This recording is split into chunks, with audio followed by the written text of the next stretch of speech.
Bismillahirrahmanirrahim. Assalamualaikum warahmatullahi wabarakatuh. Innal hamdalillah nahmaduhu wa nasta'inuhu wa nastaghfiruh wa na'udzu billahi min syururi anfusina wa min sayyiati a'malina. Man yahdihillahu fala mudilla lahu wa man yudlilhu fala hadiyalah. Asyhadu an la ilaha illallah wahdahu la syarikalah wa asyhadu anna Muhammadan abduhu wa rasuluhu la nabiyya ba'dah. Faqala ta'ala ya ayyuhalladzina amanu taqullaha haqqa tuqatihi wa la tamutunna illa wa antum muslimun. Faqala sallallahu alaihi wasallam innamal a'malu binniyat wa innama likulli imri'in ma nawa faman kanat hijratuhu ila Allahi wa rasulihi fa hijratuhu ila Allahi wa rasulihi wa man kanat hijratuhu lidunya yusibuha aw imra'atin yankihuha fa hijratuhu ila ma hajara ilaihi. Hadirin jamaah, Bapak, Ibu, saudara-saudari, adik-adik yang dimuliakan Allah Subhanahu wa taala, semoga hari ini senantiasa diberikan keberkahan dari Allah Subhanahu wa taala atas berbagai macam kenikmatannya yang Allah berikan kepada kita. Maka wajib senantiasa kita bersyukur kepada Allah Subhanahu wa taala. Pada hari ini alhamdulillah saya diundang oleh Ibu Ayu ya, dalam hal ini bisa bertemu, berjumpa, bermuajahah. Ini adalah salah satu dari penghormatan bagi saya, alhamdulillah. Perkenalkan, nama saya Azam Rumbatriana. Kalau nama KTP-nya Rumbatriana. Kalau mau di Google, di YouTube namanya Azam Rumbatriana. Aktivitas sehari-hari sebagai dosen di Sekolah Tinggi Agama Islam Al-Hidayah Bogor di mata kuliah tafsir, S1 tafsir, S2 pendidikan, S3 sedang menempuh di PT IKI Ilmu Al-Quran dan Tafsir. Alhamdulillah pada kesempatan hari ini saya bisa berbagi pengetahuan tentang hal-hal yang berkaitan dengan agama. Tema yang akan kita angkat pada kesempatan siang hari ini, insya Allah, kalau kita itu di kampus ada istilah 1 SKS, 2 SKS gitu ya. Kalau di sini kira-kira berapa SKS, Bu? 2 SKS ya. Berarti kurang lebih 60 menitan lah ya. 3 SKS. Baik, pada kesempatan hari ini kita akan berbicara sedikit ya tentang satu hal yang sudah terbiasa kita dengar, namun memang hal-hal seperti ini terus senantiasa kita harus ulang untuk semakin meyakini hal tersebut atau mengingatkan dari apa-apa yang lupa terhadap masalah tersebut, yaitu satu hal yang masuk ke dalam rukun Islam, yaitu tentang sholat. Tentang sholat. Alhamdulillah, semenjak kita muslim, kita lahir dari rahim seorang muslim, maka insya Allah kita yang hadir di sini adalah orang-orang yang tidak pernah meninggalkan sholat, betul Pak? Amin. Ya, mungkin ialah bolong-bolong di awal Pak ya, ya Bu ya. Mungkin usia sampai 7 tahun masih tidak sholat, ya sholat dikit-dikit lah begitu ya. Masuk 10 tahun sudah mulai serius, sudah balik, maka biasanya kita sudah betul-betul semakin serius. Nah, tetapi memang ada hal-hal penting yang perlu kita kembali ulang-ulang tentang pentingnya memahami urgensi salat. Ya. Ibu-ibu yang saya muliakan, salat menjadi penting karena salat menjadi rukun kedua setelah syahadat. Ini poin penting ya. Kalau bapak-bapak saya yakin sudah tidak ada yang meninggalkan salat ya. Tapi mungkin anak-anak kita mungkin masih. Bahkan anak-anak kita yang sudah balik, yang udah besar, yang sudah haid gitu ya, ada di antara mereka yang masih bermalas-malasan. Bukan tidak salat, tapi bermalas-malasan. Nah, salat merupakan rukun Islam yang kedua setelah seseorang mengucapkan 2 kalimat syahadat. Artinya, bapak-bapak kalau membaca definisi rukun, ada rukun salat, ada rukun ibadah, ada rukun Islam gitu ya. Rukun itu adalah sesuatu yang tidak boleh tidak ada. Jika satu perbuatan tidak ada pada satu ibadah yang itu masuk dalam kategori rukun, maka ibadah tersebut tidak akan dianggap oleh Allah Subhanahu wa taala. Contoh, rukun dalam salat, ini yang paling umum ya. Rukun dalam salat adalah membaca surat Al-Fatihah.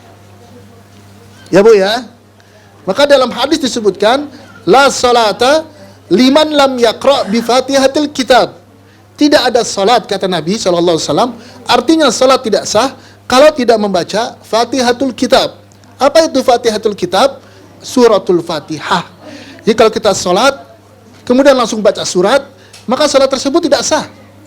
Itu dinamakan rukun. Ketika seorang itu muslim, namun tidak sholat, itu bukan hal yang remeh ya Bu, ya Pak ya. Bapak, Ibu mau mungut mantu.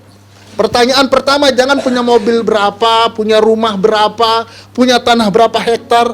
Tapi yang ditanya, kamu sholat subuh apa tidak setiap harinya?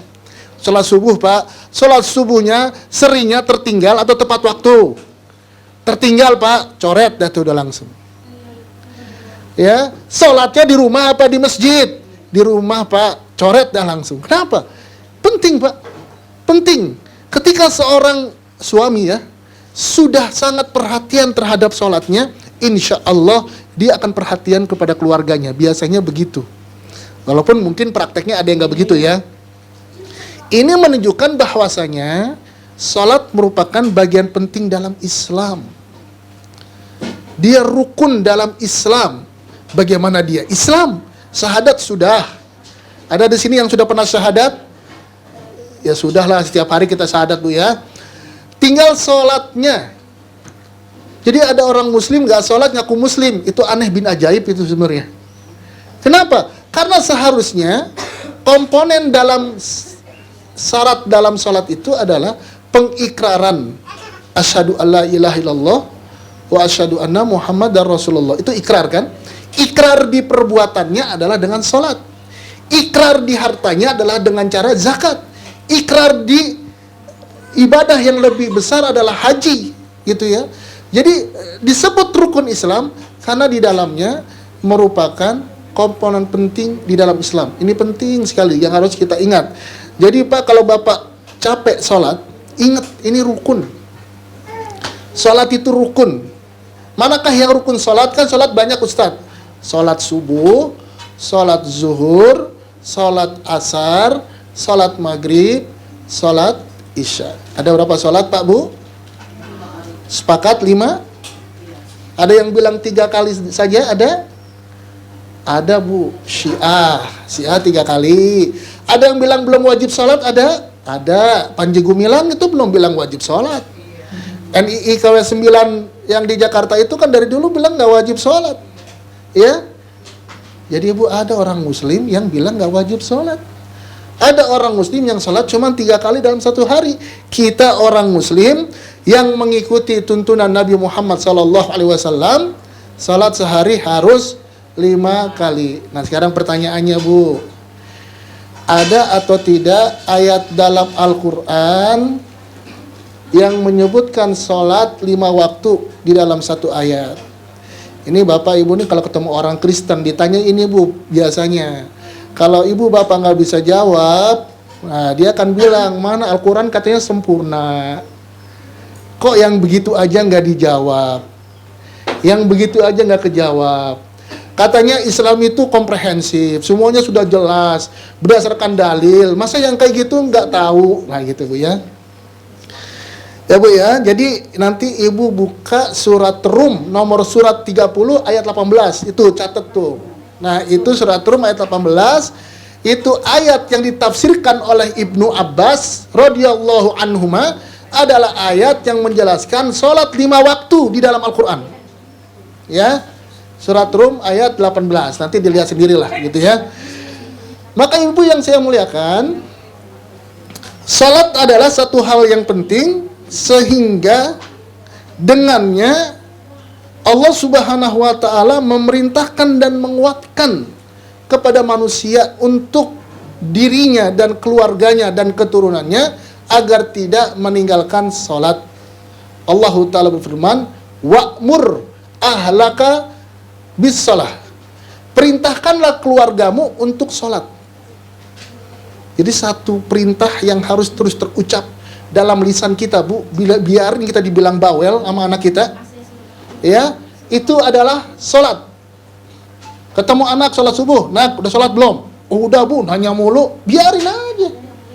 Allah perintahkan wa'mur ahlaka bisalah wastabir 'alaiha. Jadi kita jangan ragu-ragu. Ada cucu ketemu cucu, "Cuk, udah zuhur, udah sholat belum?" "Udah, Nek." "Bawel nanya mulu." Biarin. Kenapa? Karena perintahnya dalam Al-Quran. Disuruh. Kenapa? Nanti setelah disuruh, terus disuruh, gitu kan Ibu ya. Maka nanti ketika anak nih udah sampai usia 10 tahun, ya maka boleh dicubit. Jadi jangan dicubit sebelum 10 tahun Bu, kalau nggak sholat. Ngomong doang. Sholat. Dan Nabi memerintahkan kepada kita agar memerintahkan anak kita sholat itu 7 tahun. Jadi anak kecil jangan dibawa ke masjid, apalagi masih batita. Ya, kita sampai ke masjid, megang colokan, megang lampu, megang jenggot si imam, naik ke punggung, akhirnya orang pada nggak khusyuk sholat ya kan. Maka yang diperintahkan oleh Nabi adalah wa'mur abna'aka bisab'in sanah. Perintahkanlah anakmu untuk sholat pada usia 7 tahun. Pada usia 10 tahun nggak sholat, baru dia boleh dihukum fisik. Tapi hukuman fisiknya nggak boleh sampai luka ya. Kalau ada perintah memukul di dalam Al-Quran, boleh memukul istri. Kalau dia nggak bisa dibilangin, dia nusyuj. Boleh seorang ayah, seorang ibu memukul anak, boleh. Tapi prinsip pemukul itu bukan dalam kepala kita. Kita kan kalau bilang mukul Bu, tuh anak dipukul pakai apa Bu? Rotan, kayu, sapu, dilempar batu bata. Mukul itu dalam perspektif ulama fikih adalah memukul dengan kayu siwak. Tuh, Bu. Ya kecil, maksudnya itu adalah perumpamaan bahwasanya itu hanya memberikan hukuman, cubit dikit. Atau orang bilang diempos dikit gitu kan. Ini kamu, jewer dikit. Kan mama udah bilang, jangan sampai telat sholat. Gitu aja udah. Itu ditempelin begitu. Itu udah termasuk kategori hukuman fisik. Jadi jangan sepuas-puasnya kubrak kalau sapu belum patah, belum kelar itu dipukul. Kan saat Nabi perintahin disuruh pukul, bukan begitu mukulnya. Ini salah nih, makanya orang-orang non-muslim kan seringkali bilang Islam itu keras. Ini ada perintah mukul anak. Kan ini kan berarti tidak melindungi hak asasi anak. Salah. Yang salah prakteknya. Yang benar adalah memukul dengan cinta. Gimana sih Ustadz memukul dengan cinta? Iya memukul tapi bukan karena benci, tapi karena ingin memperbaiki. Orang kalau mukul dengan cinta nggak mungkin pakai emosi. Kayu kalau sampai patah dipukul ke anak itu tandanya emosi. Ya, ada omongan, oh lu kalau masih kecil gua pites lu kan gitu kan. Itu salah satu bentuk emosi yang bukan cinta. Ya, gregetan boleh, kesel boleh, tapi harus terkontrol. Makanya nggak ada yang namanya Islam mengajarkan kekerasan, tidak ada. Islam itu mengajarkan perbaikan, baik dengan hukuman fisik ataupun tidak dengan hukuman fisik. Ibu-ibu yang saya muliakan, itu contoh bagaimana perintah dalam agama yang komposisinya keras ya, sampai disuruh diperintahkan, sampai disuruh untuk dipukul. Kalau tidak ibadah itu cuma sholat. Puasa Bu, nggak boleh dipukul Bu, nggak ada perintahnya. Anak kalau nggak puasa, walaupun udah balik, nggak boleh dipukul. Nggak ada perintahnya. Ngajarin anak puasa pun para ulama bilang, jangan terlalu dini. Usia 7 tahun belum bisa. Kalau nggak bisa, jangan dipaksa. Apa pingsan itu anak gitu kan. Karena puasa itu nggak sama kayak sholat. Sampai kapan Ustaz kalau puasa? Sampai dia sanggup. Kalau balik kan insya Allah sanggup. Kalau anak kita punya anak juga misalnya kira-kira kelas 5 SD, itu udah bisa. Kalau kelas 1 dipaksa sampai pucat itu muka gitu kan, ayo jangan dong, ayo kamu sampai pingsan-pingsan gitu kan, akhirnya dia jadi trauma kan, jadi bukan malah mencintai ibadah.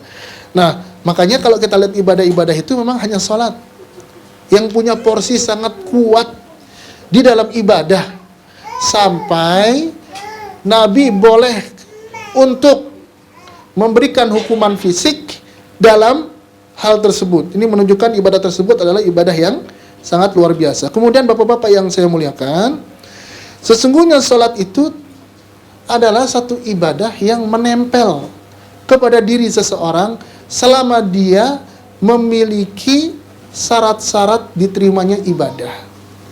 Di antaranya adalah berakal. Akalnya sempurna. Maksudnya apa? Selama dia sadar. Dalam sebuah hadis disebutkan rufi'atil aqlam, pena itu diangkat atas pertama orang gila sampai sadar, orang pingsan sampai siuman, anak kecil sampai balik. Jadi selama kita bukan anak kecil, ya, selama kita bukan orang gila, selama kita bukan pingsan, maka tidak ada yang menggantikan sholat kecuali sholat. Di dalam pendapat Syafi'iyah ada namanya kodok sholat. Walaupun saya belum pernah baca kitabnya, cuman mendengar ceramah para ustadz yang mengaku Syafi'iyah, mereka berpendapat adanya kodok sholat.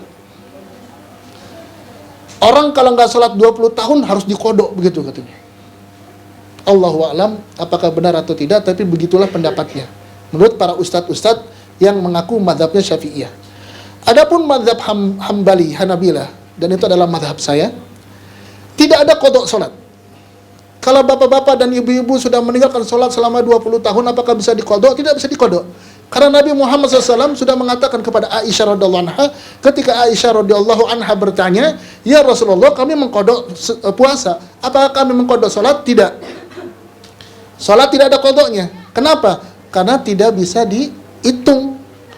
Kan kita yakin, Bu, ya, semua kita yang hadir di sini pasti, saya yakin 100% pasti ada yang pernah ninggalin sholat. Betul tidak? Betul nggak keyakinan saya itu? Enggak. Ada yang sejak, ya dulunya. Kan dulunya dia udah balik, Ibu, ya. Selama 10 tahun kita bilang, ada yang kurang dari 10 tahun, kita sebut 5 tahun. Kira-kira 5 tahun itu, kalau Ibu hitung, Ibu ninggalin berapa puluh sholat? Hitung aja dah gitu kan. Kita sebut misalkan 50 sholat, 100 sholat gitu ya. Pertanyaan kita gimana cara gantinya? 100 kali sholat gitu ya. Maka kalau di dalam madhab Hambali yang mutaakhirin seperti Syekh bin Baz, Syekh Al-Utsaimin, beliau mengatakan tidak ada qadha sholat. Karena dalam hadis disebutkan, bagi siapa yang mendapatkan sholat kemudian dia lupa belum sholat, maka tidak ada yang menggantikan kecuali sholat. Contoh, ibu dari Bogor nanti pulang jam 4 sore, kemudian karena kecapean begitu ya, sampai rumah sholat maghrib, sampai sholat maghrib ketiduran, jadi belum sempat sholat isya. Kan biasanya suka begitu. Bangun-bangun azan subuh, ya Bu ya, karena capek bener dah badan, pada pegel-pegel. Pas bangun, Allahu Akbar, Allahu Akbar, astagfirullah, belum sholat isya. Apakah perlu sholat isya? Perlu. Kenapa? Karena dia ingat yang ditinggalkan sholat isya. Apa yang harus dilakukan? Sholat isya 4 rakaat, habis itu sholat subuh 2 rakaat. Jadi nggak bisa diganti. Boleh. Justru yang sunnahnya begitu. Ibu pingsan, sekarang pingsan, julat pingsan. Bangun 2 hari lagi baru bangun. Berarti berapa sholat yang tertinggal? 2 hari lah kita sebut. Pas dia bangun, ya Allah, belum sholat subuh, belum sholat zuhur, belum sholat asar. Dia ingat nih, sholat zuhur, asar, maghrib, isya. Waktu itu, zuhur, asar, maghrib, isya. Tapi kalau udah puluhan tahun, ya udah nggak bisa, gimana cara ngingetnya. Makanya yang paling benar itu, kalau dia masih bisa mengingat sholat, maka harus sholat. Dan sholat itu kan ibadah yang spesial, Bu ya, dipentingkan. Sampai berbagai macam rukhsah terdapat di dalamnya. Apa itu rukhsah? Keringanan. Ya, di antara keringanan-keringanannya, misalnya, di antara rukun sholat, kalau sholat harus berdiri, nggak boleh duduk. Nggak boleh duduk. Kalau bisa dia berdiri, maka dia berdiri. Itu rukun sholat. Ya. Nah, ketika kemudian nggak mampu, maka dia boleh duduk. Tapi sholatnya tidak ditinggalin. Ustadz nggak bisa duduk, bisanya berbaring. Sholat berbaring. Tapi nggak boleh ditinggalin selama misalkan, Bu masih sadar, masih sholat. Kalau Bu sadar, nggak bisa ngomong, cuman doang. Wah, ini udah siap-siap disolatin kalau begitu Maya. Gitu. Jadi kalau nggak bisa berdiri, duduk. Kalau nggak bisa duduk, berbaring. Kalau nggak bisa berbaring, pakai isyarat kan? Kedipan mata. Kalau nggak bisa semua, ya pasti disolatin. Ya. Gimana sholat? Ya, diulang lagi. Biar pada dengar Bu katanya. Begini Ustadz, seandainya nih kita pergi telat kan, udah macet segala macam, kita nggak asar umpamanya gitu ya. Iya, kelewatan lah maghrib. Itu yang dikerjakan maghrib dulu apa asar dulu? Asar dulu. Nah, ya, baik. Di sini kan maghrib, asar dan maghrib itu kan nggak bisa dijamak Bu ya. Nah, berarti sholatnya itu adalah harus di awalnya dulu, berarti asar dulu. Karena tertib, ya kan nggak mungkin dong maghrib dulu baru asar, karena tertib sholat. Jadi kalau kita tertinggal sholat, maka yang diambil yang awal dulu. Misalkan zuhur, asar nggak sholat, sholatnya di maghrib, berarti zuhur 4 rakaat, asar 4 rakaat, maghrib 3 rakaat, gitu ya. Jadi saking pentingnya sholat sampai kita nggak boleh meninggalkan, maka kita harus kita harus melaksanakan sholat walaupun dalam kondisi-kondisi yang sempit, sakit tadi bisa kita jamak namanya, kita gabung sholatnya, kita gabung. Di sini yang paling jauh di mana Bu? Jakarta? Bekasi ada Bekasi. Kira-kira Bekasi ke Bogor berapa kilo? Ada 70? Belum sampai ya? Ya,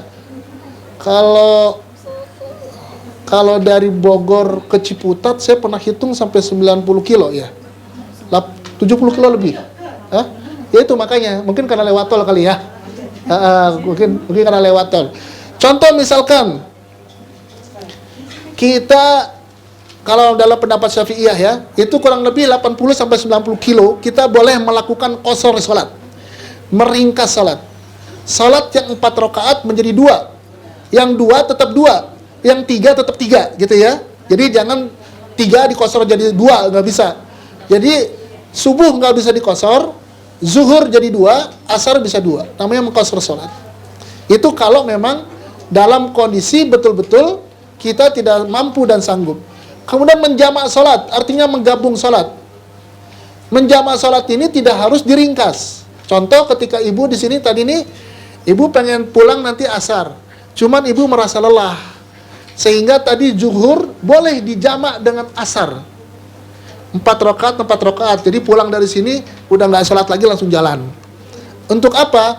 Untuk meringankan. Karena Allah itu suka ketika hamba-hambanya melaksanakan ibadah dengan cara mengambil keringanan.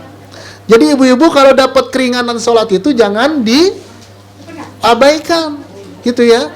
Karena kan Allah kan paling tahu tentang kemampuan hamba-hambanya ya. Jadi jangan misalnya begini, Ustadz saya masih sanggup Ustadz sholat komplit, padahal sedang safar. Waktu belagu bener tuh hamba Allah itu. Padahal ambil aja udah. Tapi kan Ustadz misalkan dari Bandung ke Bogor kan, atau Bandung ke Jakarta, dia kan sebenarnya kalau mau pakai tol kan bisa cepat. Tapi kalau ibu mau jamak qasar, dapat waktunya dan boleh, ya. Itu namanya rukhsah. Nah, di dalam sholat itu rukhsahnya banyak.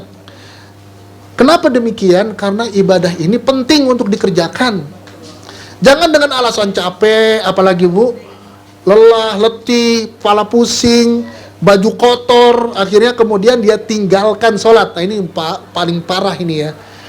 Orang yang paling sejahat-jahatnya manusia adalah yang tidak mau sholat.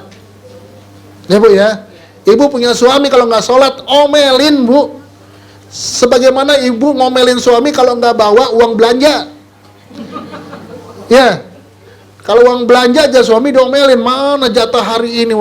Tapi kalau nggak sholat, cuek aja. Yang penting dapur ngebul gitu kan, buat beli skincare kan gitu Bu ya. Tapi suami nggak sholat, dibiarkan begitu saja. Ini hati-hati Bu ya. Sama-sama Bu kalau mau masuk surga Bu. Jangan mau masuk surga sendiri suaminya, ya nggak mau masuk surga sama suami emang. Udah bosan sama suami gitu kan, sampai di surga nggak mau sama-sama lagi begitu. Ibu yang saya muliakan, sholat itu punya waktu. Dan seseorang harus memperhatikan waktu-waktu sholatnya. Allah Subhanahu wa taala berfirman, "Inna salata kanat 'alal mu'minina kitaban mauquta." Sesungguhnya salat itu adalah ketetapan bagi orang-orang mukmin yang sudah punya waktunya, ya. Maka para Nabi Muhammad SAW itu memberikan kategori, kapankah salat subuh itu dimulai, kapankah salat subuh itu berakhir, gitu kan ya. Kapan salat zuhur dimulai, kapan salat zuhur berakhir, gitu. Kapan salat asar dimulai, kapan salat asar berakhir, maghrib, isya juga begitu. Jadi hendaknya seorang muslim, muslimah ini memperhatikan hal-hal tersebut. Jadi jangan diabaikan, ya. Ini kan biasanya Bu, punten-punten nih, yang perempuan suka lalain sama waktu sholat, ya nggak Bu? Bener nggak sih Bu? Banyak kegiatan, sibuk sekali gitu kan. Alhamdulillah kalau nggak Maya, alhamdulillah. Kadang-kadang saatnya zuhur jam 12:05 ditunda sampai setengah 3 baru sholat. Itu hati-hati, hati-hati. Jadi perintah kitaban mauquta itu Bu, maksudnya adalah saat kita mendapati sholat, kita sholat, ya, baik di rumah ataupun di masjid. Bisa berhenti nggak? Kalau nggak bisa berhenti, macet, ya. Kalau misalkan ibu naik kendaraan, ceritanya sholat apa Bu? Maghrib apa misalnya, sholat apa ya? Maghrib, masuk tol maghrib, sebelum tol masuk maghrib, masuk tol maghrib kan, udah masuk maghrib, kredit langsung di situ, begitu maksudnya kan? Nggak bisa belok kiri, nggak bisa belok kanan, terus stuck di situ kan? Nah, apa yang harus dipilih? Apakah sholat di kendaraan atau di jamak takhir? Nah, lebih baik di jamak takhir, karena memang yang paling bagus itu sholat itu Bu, berdiri.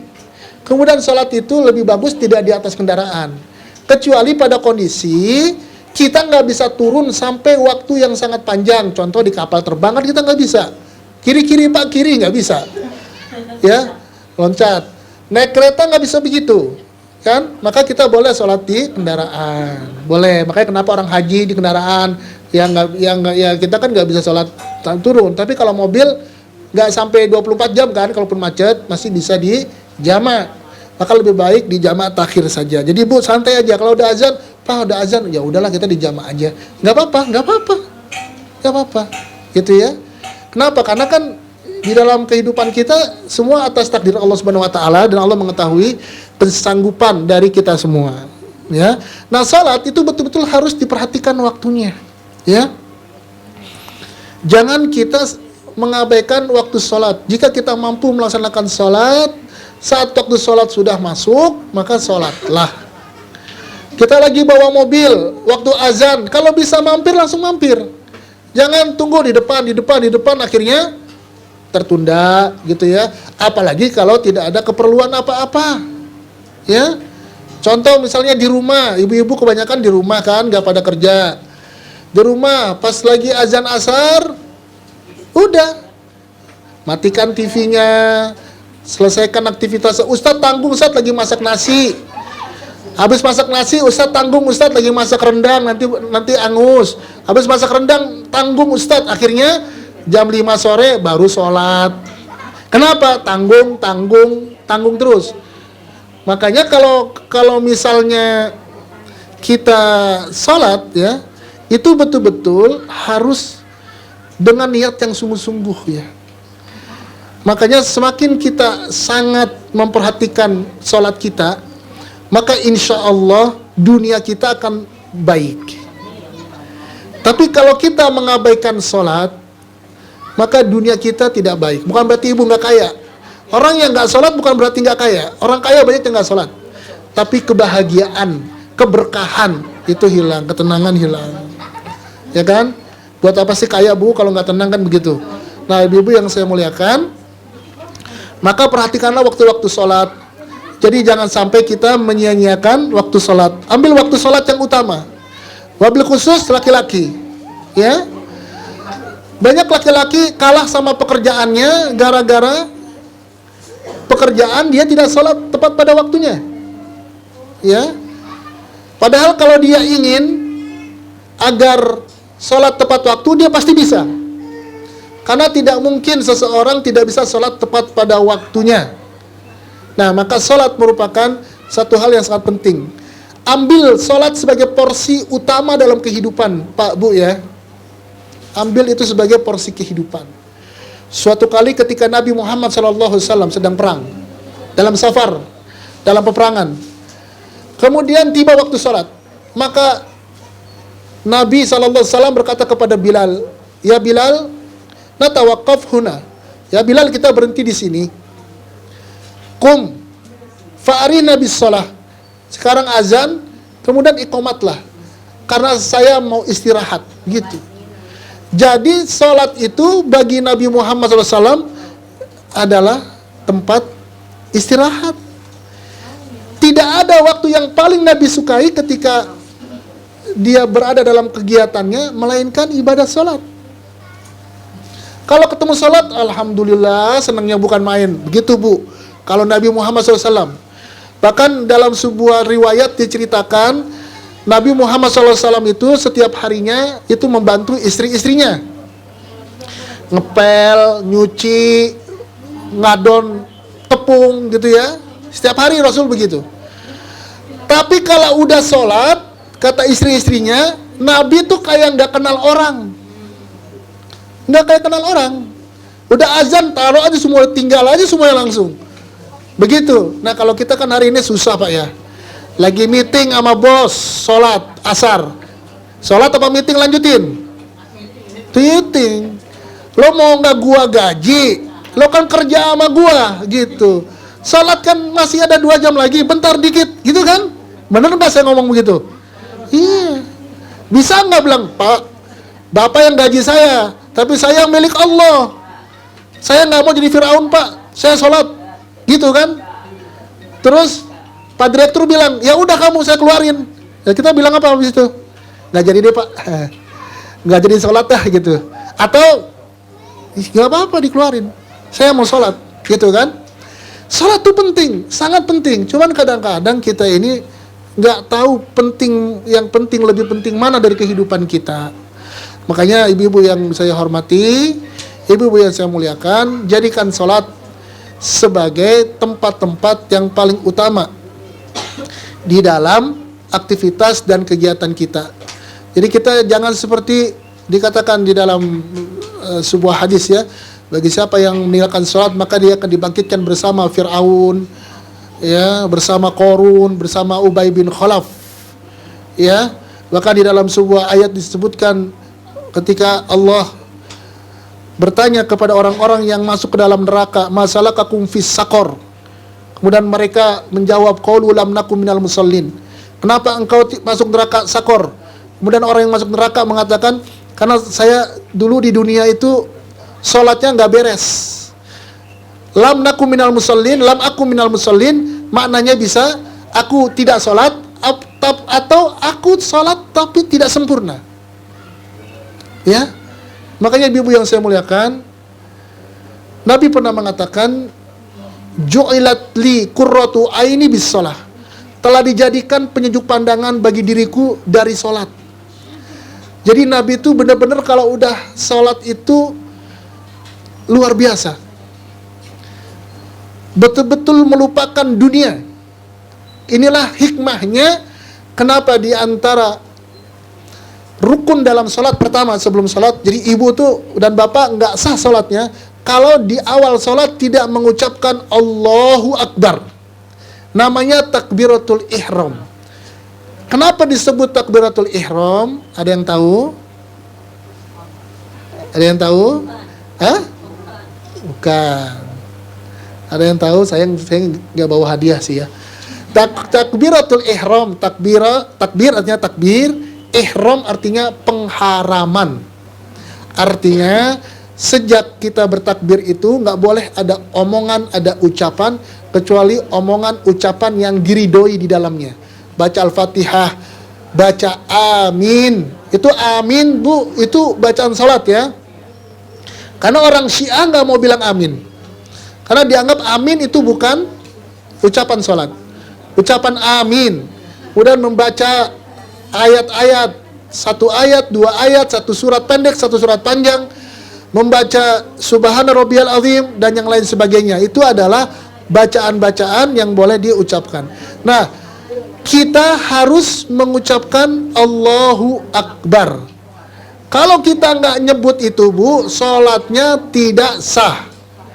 Tidak boleh mengucapkan Allahu Akbar di dalam hati.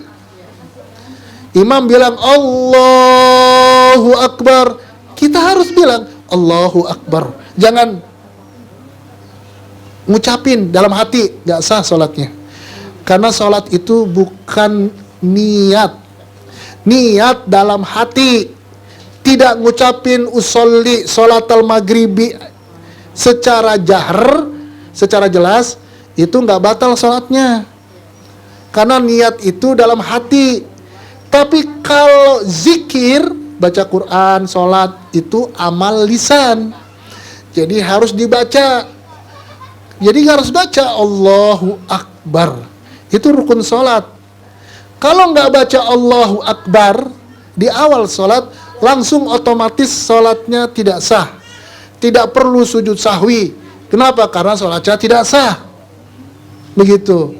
Nah, ini penting sekali kita ketahui. Ya, karena kita sholat kan karena warisan, Bu, ya, kadang-kadang ya. Bukan berdasarkan ilmu. Mas, pentingnya kita belajar agar ilmu bertambah. Inilah hikmahnya kenapa Allah, Nabi memerintahkan kepada kita untuk mengucapkan Allahu Akbar. Bukan Allahu Somad, bukan Allahu Ahad misalnya, tapi Allahu Akbar. Kenapa? Karena sholat itu besar, yang lain kecil, begitu maksudnya. Jangan sebaliknya. Ketika Allahu Akbar, dunia pada datang di kepala kita masing-masing. Mobilnya keingetan, rumahnya keingetan, lagi masak lupa matiin kompor, kunci yang hilang ketemu di laci mana. Maka itu sudah menunjukkan bahwasanya salat itu tidak akbar, gitu ya. Maka ibu-ibu yang saya muliakan, jadikan salat sebagai prioritas dalam hidup kita. Dia harus menjadi bagian penting dalam hidup kita, ya, sebagaimana ikrar kita kepada Allah, qul inna salati wa nusuki wa mahyaya wa mamati lillahi rabbil alamin. Katakanlah salatku, disebut nama kita salatku, ya. Kenapa? Karena salat itu adalah salah satu dari perintah di dalam agama yang paling penting, yang paling penting. Makanya ibu-ibu yang saya muliakan, jagalah salat kita. Jagalah salat keluarga kita. Jangan biarkan anak-anak kita tidak salat. Ya, perhatikan salat kita, salat keluarga kita, anak-anak kita, cucu-cucu kita. Bahkan bukan perkara yang berlebihan. Kalau kita satu grup sama keluarga, kita posting, jangan lupa sholat zuhur. Sholat zuhur masuk pada pukul sekian. Keluarga bilang, wah ini mah lebay nih, gitu aja perlu diingetin. Nggak apa-apa. Itu ibadah buat kita itu. Karena memang betul-betul sholat itu membuat resah gelisah kita. Ya, kadang-kadang ninggalin sholat. Kadang-kadang melalaikan waktu sholat. Bukankah Allah Ta'ala mencela, ya, fawailul lil musallin alladzina hum an salatihim sahun. Celakalah orang-orang yang salat. Kenapa mereka celaka? Karena salatnya itu tidak sempurna, main-main. Ini orang bukan enggak salat, tapi salat. Kenapa dicela? Karena salatnya tidak sempurna.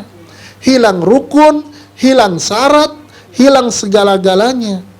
Makanya penting bagi kita untuk mengetahui salat secara praktek dengan jelas, dengan baik, agar kita bisa mendapatkan predikat salat yang khusyuk. Ya, karena khusyuk merupakan satu tingkatan salat yang tertinggi. Dan sampai detik ini pun kita tidak tahu kita khusyuk atau tidak khusyuk dalam salat. Apakah kita salat benar atau tidak? Sampai sekarang kita masih bertanya-tanya. Sedangkan hidup tinggal sebentar lagi, tapi masih bertanya, salat kita udah benar atau belum? Makanya mumpung masih ada waktu, belajar. Banyak belajar, banyak baca buku, banyak dengar ceramah dan yang lain sebagainya. Mudah-mudahan saat kita memperbaiki hubungan kita dengan Allah dengan cara sholat, maka Allah pun akan memperbaiki urusan dunia kita. Kenapa dikatakan sholat? Apa arti sholat? Sholat itu artinya adalah doa. Salat artinya adalah doa. Maka manifestasi dari salat adalah berdoa di dalamnya. Bayangin Bu, ibu berdoa enggak khusyuk di berbagai tempat. Ada satu waktu namanya salat. Ibu bisa ketika sujud baca subhana rabbiyal a'la 1 kali apa 3 kali, kemudian sambung rabbighfirli wali walidayya warhamhuma kama rabbayani shaghira. Allahumma kfini bihalalika an haramika wa aghnini bi fadlika amman siwaka. Rabbana atina. Itu tempat yang paling luar biasa. Ya, jadi kita harusnya senang ada salat, alhamdulillah. Saya mau doa sama Allah, saya punya masalah nih sekarang gitu. Begitu, bukan malah buset salat lagi. Baru juga salat, baru juga azan, udah salat lagi gitu. Ya Bu ya. Ya. Kan kadang-kadang salat bosan Bu ya. Subuh, terus zuhur, terus asar gitu ya. Ini kita belum bilang salat yang lain Bu, baru salat wajib doang. Makanya orang betul-betul sukses kalau salatnya benar. Allah Ta'ala berfirman, wasta'inu bisabri wassalah. Ya, wasta'inu bisabri wassalah. Isti'anah, mohon perlindungan kepada Allah. Mintalah kepada Allah. Sabarlah dengan salat. Jadi salat itu manifestasi kebaikan dunia, insyaallah Ta'ala. Tanpa kita minta dunia, Allah jadikan kita baik di dunia kita. Karena kita udah menjaga Allah dalam kehidupan kita. Maka anak-anak ibu pengen sukses, suruh salat. Suami kita mau sukses, suruh salat. Ya. Orang-orang barat Bu, orang-orang Eropa sekarang nih, orang-orang Amerika, benua di sono, sudah jauh antara dia dengan Tuhannya. Gereja udah hilang, jadi masjid. Orang udah nggak kenal agama. Kenapa ada LGBT di sana? Karena di sana udah nggak ada agama. Kenapa ada ajakan child free, nggak punya anak? Karena di sana nggak ada agama. Kita orang Islam jangan ikut-ikutan mereka, begitu maksudnya.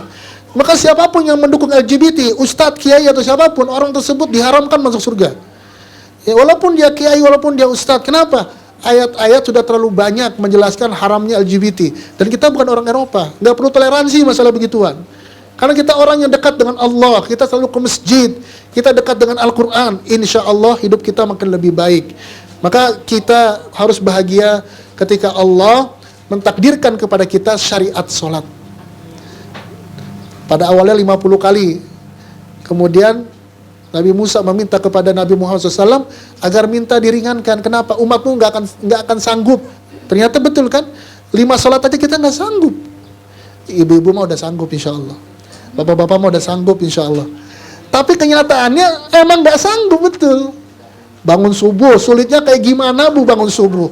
Perlu ada jam beker coba. Ya kan? Sholat zuhur gimana sulitnya? Sampai makan dulu baru sholat kita tuh. Habis kerja makan dulu, lapar Ustaz, makan dulu dah gitu. Habis makan ngapain? Ngerokok. Habis ngerokok ngapain? Ngejus. Habis ngejus ngapain? Sisa waktu. Ya, pas dipanggil bos, lo kok telat sih? Sholat dulu bos. Ya elah, sholat padahal cuma 5 menit paling lama Bu ya. Paling khusyuk sholat 5 menit, bener nggak? Ada di sini yang sholat zuhur 5 menit? Ya, hitung dah coba, gitu ya. Coba, hitung dah, itu kan baca Al-Fatihahnya semuanya. Kita sebut paling lama 5 menit. Sholat 5 kali, 5 kali 5 berapa menit? 25 menit. Benar? Benar nggak hitungan saya? Ada nggak 1 jam? Nggak ada. Kita kerja berapa jam? 8 jam. Tidur berapa jam? 11 jam, 10 jam, 9 jam. Main game online berapa jam? 24 jam. Ya. Salat cuma 25 menit, itu yang wajib ya. 2 rakaat, 4 rakaat, 4 rakaat, 3 rakaat, 4 rakaat. 25 menit. Selebihnya bebaslah. Fantasiru fil ardi yabtagu min fadlillah, silakan. Mau kerja, mau main, tapi ingat jangan ngelakuin yang haram. Gitu aja. Tapi yang cuma 25 menit aja kita hitung-hitungan. Ya, coba besok yang cowok, yang ikhwan, kalau datang ke masjid sebelum azan datang ke masjid. Kalau ada waktunya kosong, baca Quran dulu, apa dulu, sejam lah di masjid sampai sholat selesai, enak, adem hati. Itulah kenapa orang nggak pernah menjadikan sholat sebagai perisai dari kemungkaran. Ya, padahal Allah mengatakan inna sholata tanha 'anil fahsya'i wal munkar. Salat mencegah seseorang dari perbuatan keji dan mungkar, tapi enggak juga tuh. Emang enggak juga. Kenapa? Karena kita enggak sempurna. Coba perempuan enggak pakai jilbab, masuk ke masjid, pakai mukena kan? Keluar lagi, dipakai lagi enggak mukenanya? Enggak, buka lagi. Kenapa? Harusnya dia mikir, kalau dia masjid pakai mukena, kenapa keluar saya buka? Kayak gitu kan. Bukankah ketika ketemu Allah itu, ya saya harus mulia. Ketemu manusia harusnya saya juga mulia juga. Kan gitu harusnya mikirnya. Cuman memang aktsaruhum la yaqilun. Banyakan mereka tidak mau berpikir. Makanya salat yang punya arti adalah salat yang khusyuk. Yang mudah-mudahan kita diberikan kesempatan sama Allah punya khusyuk dalam salat sekali aja. Ya. Karena apa? Susah. Ya. Karena susah. Orang khusyuk itu susah dalam salat. Makanya mudah-mudahan Allah kasih khusyuk salat sama kita, sehingga dengan khusyuk tersebut semua amal ibadah kita diterima oleh Allah Subhanahu wa taala. Baik, ini udah 2 SKS belum, Bu? 13.46 ya. Tadi kita mulai jam berapa? Jam 1 ya. Baik, ya sekarang sesi pertanyaan. Yang mau bertanya dipersilahkan.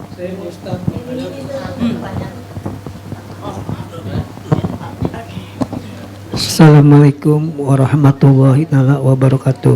Waalaikumsalam warahmatullahi wabarakatuh. Saya Agus Yamin, mohon maaf dan izin mau nanya. Silakan.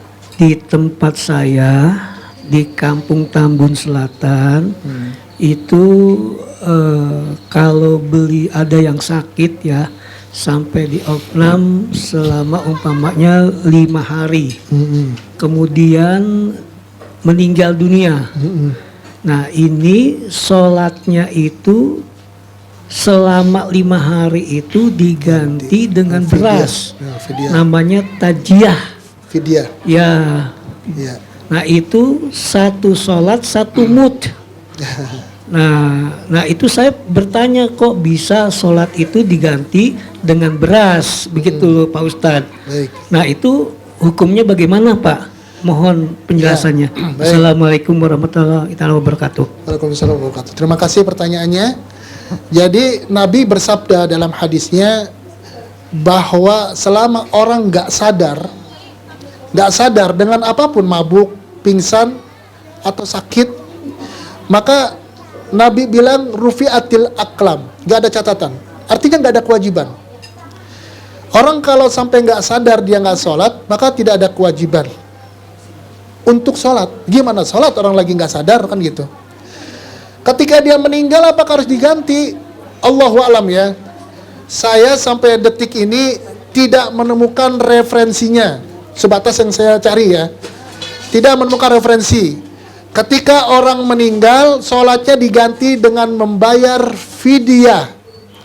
Fidyah itu hanya terjadi pada ibu-ibu hamil atau menyusui atau orang tua yang tidak bisa berpuasa di bulan Ramadan. Itu istilahnya. Tapi kalau diganti menjadi orang yang nggak sholat, enak bener Pak. Saya nggak sholat aja, gitu kan. Ntar gua ganti pakai fidyah. Lo jangan lupa ya, kalau gua mati lo ganti pakai beras. Emang begitu kata siapa? Allah ngomong begitu? Enggak. Tapi kalau mengganti puasa dengan membayar fidyah, fidyah itu kan memberikan makan kepada orang miskin, bukan mengganti beras, bukan. Orang yang berpuasa kemudian dia tidak mampu, misalkan bapak-bapak yang tua nggak sanggup berpuasa, maka dia boleh misalkan 30 hari hanya bayar fidyah saja. Fidyahnya apa? Memberikan makan kepada orang miskin 1 hari 1 orang. Itu istilah fidyah. Nah, apa yang terjadi di masyarakat memang di Bekasi itu Pak ya, terjadi juga di Bogor Pak. Nggak tahu kalau di Jakarta. Ada orang udah susah bener, nguburin aja udah nggak punya duit, beli kain kafan aja nggak punya duit. Bayangin coba. Tiba-tiba ada ustadz, ya nggak tahu ustadz bener apa ustadz gadungan gitu ya, datang sama tim suksesnya, ya kan orang meninggal tuh di sini suka ada IO-nya kan ya, ada event organizing-nya. Nanti datang Bu, mau nggak dibantu? Dibantu kan bilangnya mau Pak Ustadz, gitu ya. Mau paket apa? Yasinan 3 hari, yasinan 7 hari, yasinan 40 hari, gitu kan. Kalau 3 hari bayar berapa juta, 7 hari bayar sekian juta, sekian juta.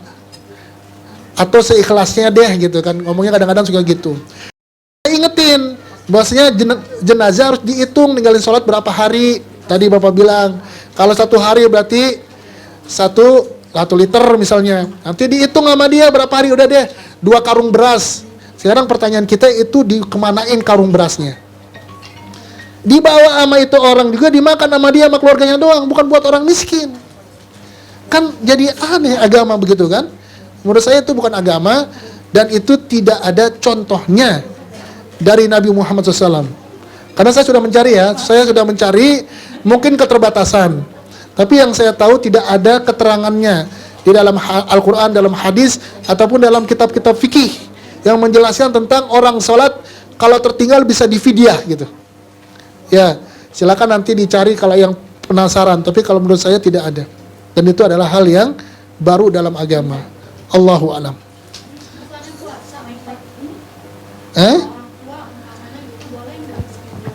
Oh, iya. Ya. Jadi memang tadi yang saya sampaikan, fidyah itu hanya terjadi pada ibadah puasa. Kalau ada wanita hamil, ya, dia fidyah. Ada wanita menyusui nggak puasa, dia fidyah. Ada orang tua nggak bisa puasa, dia fidyah gitu. Itu yang ada dalam, bukan sholat. Sholat tidak ada. Memang yang ada itu kenyataannya ada, realitanya ada. Tadi Bapak cerita di Bekasi, di Bogor ada juga. Mungkin di Jakarta adalah di beberapa tempat, tapi menurut yang saya ketahui, berdasarkan literatur yang saya baca, tidak saya temukan adanya hal tersebut. Makanya jangan dilakukan, gitu ya. Allahu a'lam. Oh, Pak Ari. Ustaz, berasnya dibagi-bagi. Ari mau nanya, Pak Ari. Di sana, iya. Memang beda-beda mungkin ya. Cuman kalau misalkan gini Pak, kalau memang mau, kita boleh berwasiat. Misalnya gini, kalau saya meninggal, saya wasiatkan, tolong bagi-bagi sembako untuk 50 keluarga miskin. Boleh. Atas dasar wasiat. Karena kan ketika Pak Ustadz itu minta kita bayar fidyah, kan Pak Ustadz itu ngambil harta warisan. Ya kan? Jadi harta si mayit diambil sama si Ustadz, dicairkan menjadi beras. Kan itu kezaliman. Kalau mau si orang itu yang mau meninggal berwasiat, itu boleh. Nah kalau tadi misalkan dasarnya udah deh kita ikhlas kok, ridho, boleh. Tapi si pemilik hartanya siapa? Kalau anaknya, udah Pak Ustadz nih saya sedekah aja buat orang miskin, silakan Pak Ustadz sebarkan, boleh? Boleh. Tapi jangan dengan atas dasar untuk memfidyahkan. Kecuali puasa Bu ya, kecuali puasa itu boleh, dasarnya ada. Allahu a'lam. Ada lagi silakan. Pak Ustadz, nanya lagi. Iya. Kalau kita kan banyak yang bolong-bolong nih Pak Ustadz sholatnya nih, sholat wajib terutama ya. Kadang-kadang namanya iman seseorang itu turun naik turun gitu kan, nggak stabil gitu. Kadang-kadang lagi semangat, kadang-kadang malas. Nah kita ini untuk nambah yang wajibnya itu gimana Pak Ustadz? Apakah dengan sunnah kita perbanyak gitu kan? Apa bagaimana Pak Ustadz? Kalau seseorang mendapati kekurangan dalam ibadah wajibnya, maka ditambal sama ibadah sholat sunnah. Karena kata Nabi Muhammad SAW, ketika seorang hamba itu sholat, maka nilainya sekian dan sekian, gak ada yang sempurna Pak. Maka kata Nabi, sholat sunnahlah. Dengan sholat sunnah, ibadah wajib kita tertambal, tapi tetap gak sempurna. Tapi minimal insya Allah bisa semakin lebih baik. Makanya setelah sholat sunnah ada namanya, setelah sholat wajib ada namanya sholat sunnah rawatib. Sholat sunnah rawatib itu adalah sholat sunnah yang mengiringi sholat wajib. 2 rakaat sebelum subuh, 4 rakaat sebelum zuhur, 2 rakaat sesudah zuhur, 2 rakaat sesudah maghrib, 2 rakaat sesudah isya. 12 rakaat sholat sunnah kata Nabi. Bagi siapa yang menjaga 12 sholat sunnah satu harinya, maka Allah bangunkan rumah di surga. Ya, jadi jangan pelit sama waktu. Sholat sunnah lah kalau ada waktu ya. Ya kalau mau dapat yang 12 rakaat dibangun istana di surga sih, ya nggak apa-apa kalau mau ninggalin, ya kan? Gitu. Sayang dong gitu. Kapan lagi kita dapat istana di surga kan ya? begitu. Allahu alam. Ada lagi Bu, silakan. Ada. Ya. Iya, boleh, nggak apa-apa. Nggak apa-apa. Tahlilan. Tahlilan apa tahlil?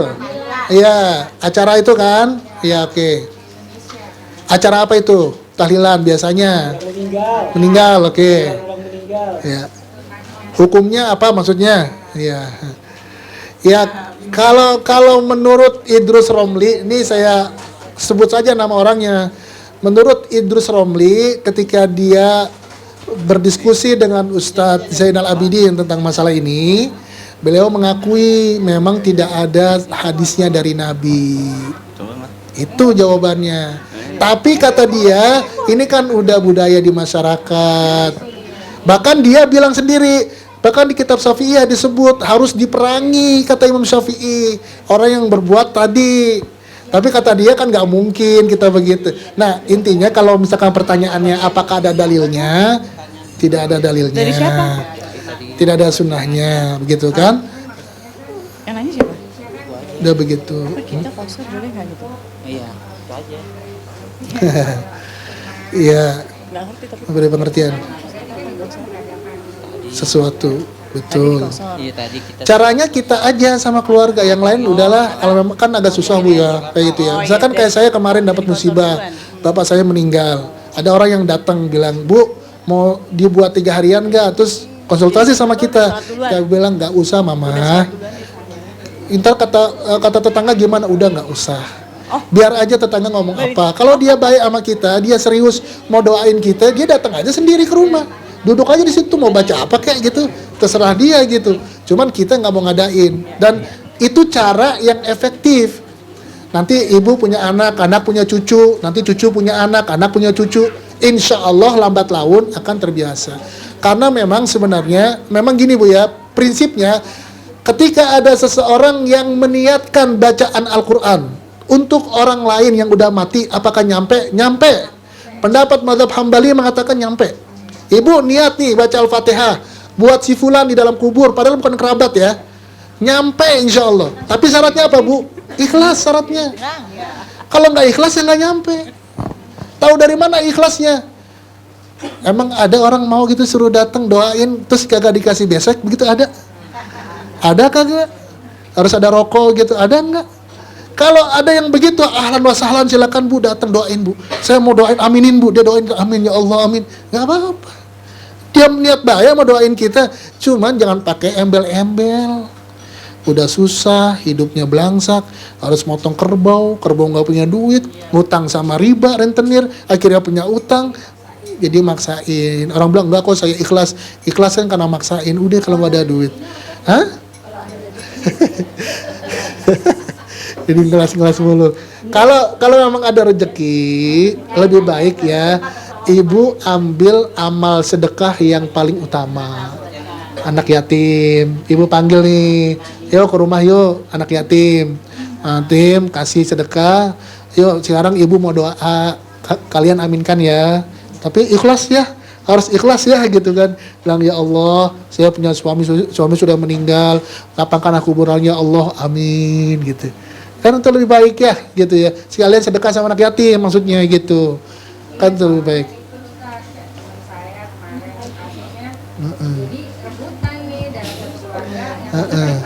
Yang satu nggak mau. Kalau udah sweet aja itu mah. Susah kalau keluarga. Mau nanya Ustadz. Iya jangan memang. Dan itu makanya memang perlu perlu dibicarakan secara kekeluargaan. Memang ini bukan masalah kafir atau nggak kafir ya gitu ya. Cuman kita mau mencari yang lebih baik gitu kan. Tentunya kan yang lebih baik adalah petunjuk Nabi Muhammad SAW. Tadi kan saya katakan kalau kita mau doain, orang suruh doain bapak kita, nyampe nggak doanya? Nyampe. Orang suruh baca Quran, orang baca Quran, niatinya ke bapak kita udah meninggal, nyampe nggak? Nyampe. Pendapat Hambali mengatakan nyampe. Cuman permasalahannya itu tadi, ikhlas nggak? Kalau yang nggak ikhlas ya nggak nyampe. Assalamualaikum Ustadz. Dengar Pak. Ada yang nanya. Ini dulu nih. Oh belakang. Ini. Assalamualaikum Ustadz. Ada yang mau nanya nih. Waalaikumsalam, silakan. Ustadz mau nanya nih, Orangnya titipan dari ibu-ibu nih Ustadz di Iya. luar. Iya, boleh, silakan. Kalau seandainya sholatnya di jama kosor, Ya. istilahnya masih di, misalnya di sini nih di Bogor. Iya di Bogor, karena kan nanti perjalanan pulang ke Jakarta gitu. Jadi di jama kosor sekalian gitu, ataupun di mana aja lah kalau kita misalnya mau pergi agak ya mungkin sometimes nggak jauh juga ya, misalnya di Jakarta tapi takut ketinggalan sholat asar, kita jadi jama kosor dulu di zuhur, boleh atau tidak gitu. Ya, baik. Jadi jamak dan qasar itu adalah keringanan dalam sholat. Ketika seseorang mendapatkan kesulitan dalam sholat, silakan diambil. Peraturannya, ini yang perlu diingat ya, peraturannya kalau jamak itu tidak terkait dengan jarak waktu, jarak tempuh.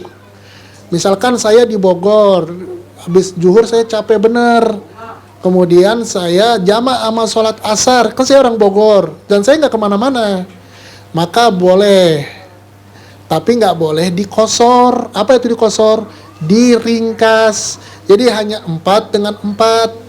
Tapi kalau safar itu ukurannya ada, kalau dalam mazhab Syafi'iyah ada ukurannya, antara 80, 90, ada yang bilang 75 kilo. Kalau udah sampai batas itu, kita boleh mengkosor, meringkas. Yang bisa dikosor itu yang 4 jadi 2. Yang 3 sama 2 nggak bisa lagi. Artinya subuh nggak bisa dikosor, maghrib nggak bisa dikosor. Nah, ketika bapak tadi atau ibu tadi, misalkan dari sini ke tempatnya berapa kilo kurang lebih? Jakarta Bogor kurang dari 50 kilo kurang lebih, berarti belum masuk. Jadi tidak boleh dikosor, bolehnya dijamak ya. Bolehnya hanya digabung gitu. Itu yang menjadi kaidahnya. Ya. Jadi boleh dikosor boleh, tapi kalau jaraknya panjang. Minimal 90 kilo, 80 sampai 90 gitu ya. Demikian. Ya, silakan. Keyakinan saya ya. Ya. Jadi kalau saya baca Al-Quran nih, Ya. awal saya bilang, ya Allah, pahala dari Al-Quran yang saya baca ini saya hadiahkan untuk almarhum ayah saya, ibu saya, suami, anak, mantu, cucu, boleh nggak?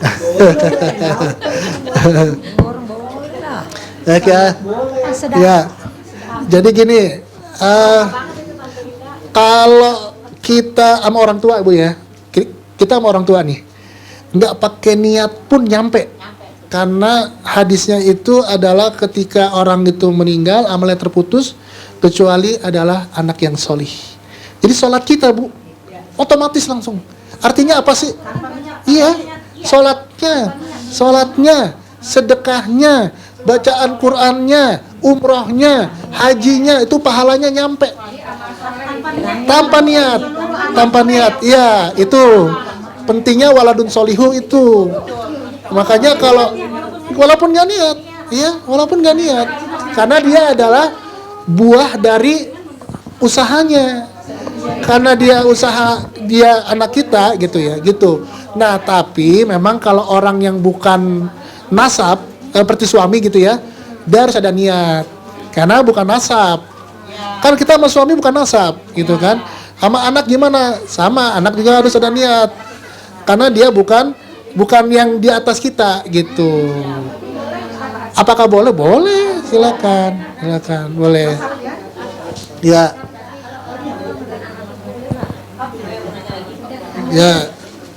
Udah. Iya. Selalu ada kata-kata itu. Ya. Insya Allah. Jadi nanti bisa maknanya itu suami ibu mendapatkan kebaikan atas bacaan ibu, anak ibu yang masih hidup itu mendapatkan keberkahan dari apa yang ibu baca, dan orang tua ibu mendapatkan aliran pahala, Bu. Jadi pahalanya mengalir, Bu. Makanya Pak, Bu ya, yang orang tuanya udah meninggal semua, banyakin amal solih. Karena insya Allah kesolehan kita nyampe. Sebut, apalagi doa spesial yang ragu-ragu, sebut aja namanya gitu ya. Sebut aja semua nggak apa-apa. Ya, mantu. Kalau ke kakek atau ini, Niat. Jadi apa Ustadz? Kalau sampai ke kakek nenek dia lur ke atas juga termasuk. Semua marjuk ini mengalir nggak nih karena hubungan silaturahmi lur ke atas. baik. Ya, jadi memang ada dua pengertian. Pengertian pertama itu adalah bapak anak bapak doang. Tapi dikatakan dikatakan orang tua yang memiliki anak soli itu anak bapak tuh maksudnya ke atas. Mau kakek, mau apa, semuanya dapat kalau kita punya anak soli. Gitu. Alhamdulillah ya, makanya harus punya program anak-anak kita semua jadi anak soli. Ya kan? Nggak harus jadi penghafal Quran kan, karena memang masing-masing orang punya takdir masing-masing. Tapi minimal jangan tinggalin sholat, harus bisa baca Quran. Yang perempuan pakai jilbab, jangan pacaran, jangan minum-minuman yang haram, makanan haram. Itu dijaga benar, insya Allah dia jadi anak solih.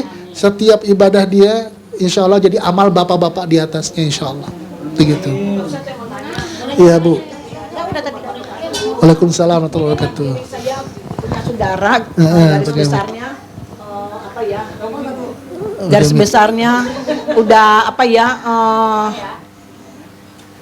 Warisannya yang belum dibagiin sampai udah pada mati-mati gimana? Masalah warisan sekarang ya. Banyak Bu warisannya Bu. Banyak ya. Miliaran. Nah gitu. Gimana udah kadang mati bahkan sebelum meninggal juga dia bilang pengen pergi haji tapi nggak punya duit.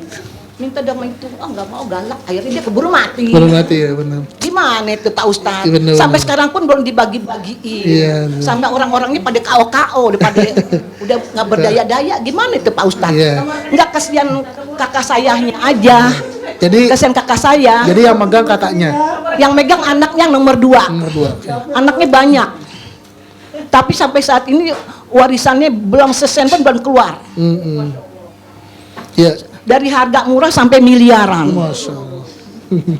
Gimana tuh? Banyak yang adik-adiknya gitu yang sama saya. Gimana ya pengen minta tapi nggak mau ngejual begitu ngomongnya. Iya, betul.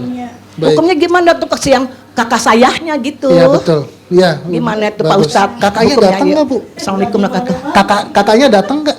Enggak kan Kak, udah pada meninggal. Kakak yang keduanya datang nggak? Yang keduanya, nah itu Datang anak nomor 2. Datang nggak ke sini? Datang nggak? Enggak ada. Aduh nggak ada lagi. Iya udah. Oh dia nggak pernah ikut-ikutan begini takut. Takut ya, takut disindir ya. Jadi ini ya, ini memang ini salah satu.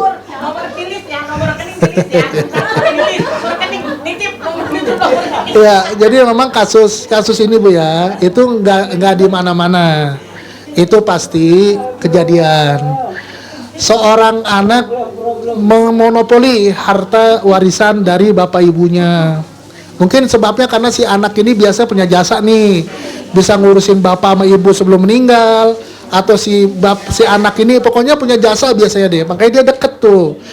Nah, hukumnya Bu ya, hukumnya berdosa ketika harta waris tidak dibagi. Kapan sih harus dibagi? Sebenarnya ketika mayit meninggal langsung dibagi, jangan tunggu tetap bertahun-tahun. Apalagi kan mungkin udah nggak ada ibu, nggak ada orang tua maksudnya. Udah, bagiannya dikumpul dah lo. Berapa ini dijual? 20 juta, 20 miliar. Lo sekian, bagi berdasarkan hukum Islam. Tapi dia nggak mau, saya bertanya. Iya. Saya nggak usah ikut campur. Iya. Bukan apa-apa. Itu bukan harta dia, itu harta babaknya. Kata kita, tapi kata dia, saya nggak boleh ikut campur. Tapi itu kan kakak saya. Iya justru Begitu, begini bilang sama dia, abang, ini bukan harta abang. Perempuan, yang kedua, Kayak, kuasain bener. oh kakak teteh gitu kan, ini bukan harta teteh, ini harta orang tua kita, ayo kita bagi gitu. Nggak mudeng ya. Iya, emang susah. Emang kalau ada duit mah orang udah gelap mata Bu. Makanya emang sama, ibu saya juga sama kayak ibu persis. Punya warisan di Tanah Abang Bu. Kalau ibu saya itu sampai sekarang nggak keluar-keluar. Dia bilang tunggu mati apa gitu. Kalau nunggu mati yang dapat saya kan nantinya kan warisan. Saya yang dimusuhin Pak Ustadz. Oh, Udah ditanya-tanya sampai sekarang bertahun-tahun. Iya tuh, Mang. Itu sebenarnya hak Bu ya. Itu hak Bu.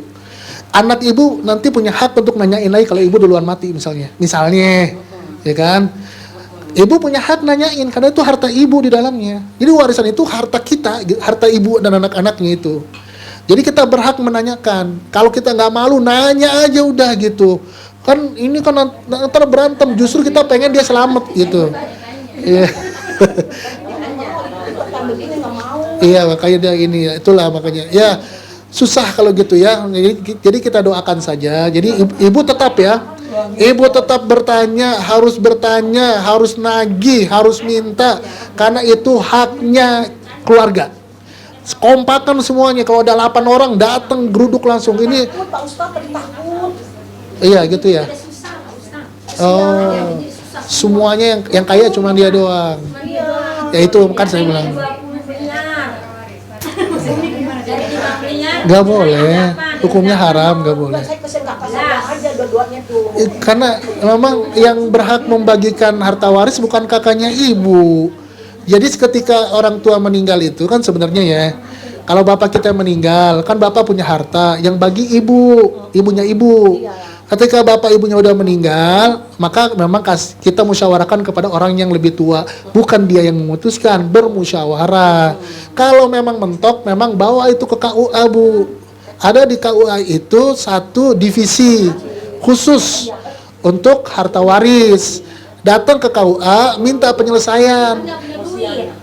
Nggak pakai duit. Itu biasanya tuh memang harus diurus akte kematian, nanti keluar nanti akte warisan. Jadi sudah tercatat tuh di pemerintahan tingkat kecamatan itu, ibu memang ada pembagian waris di situ. Nanti bisa diadukan ke situ.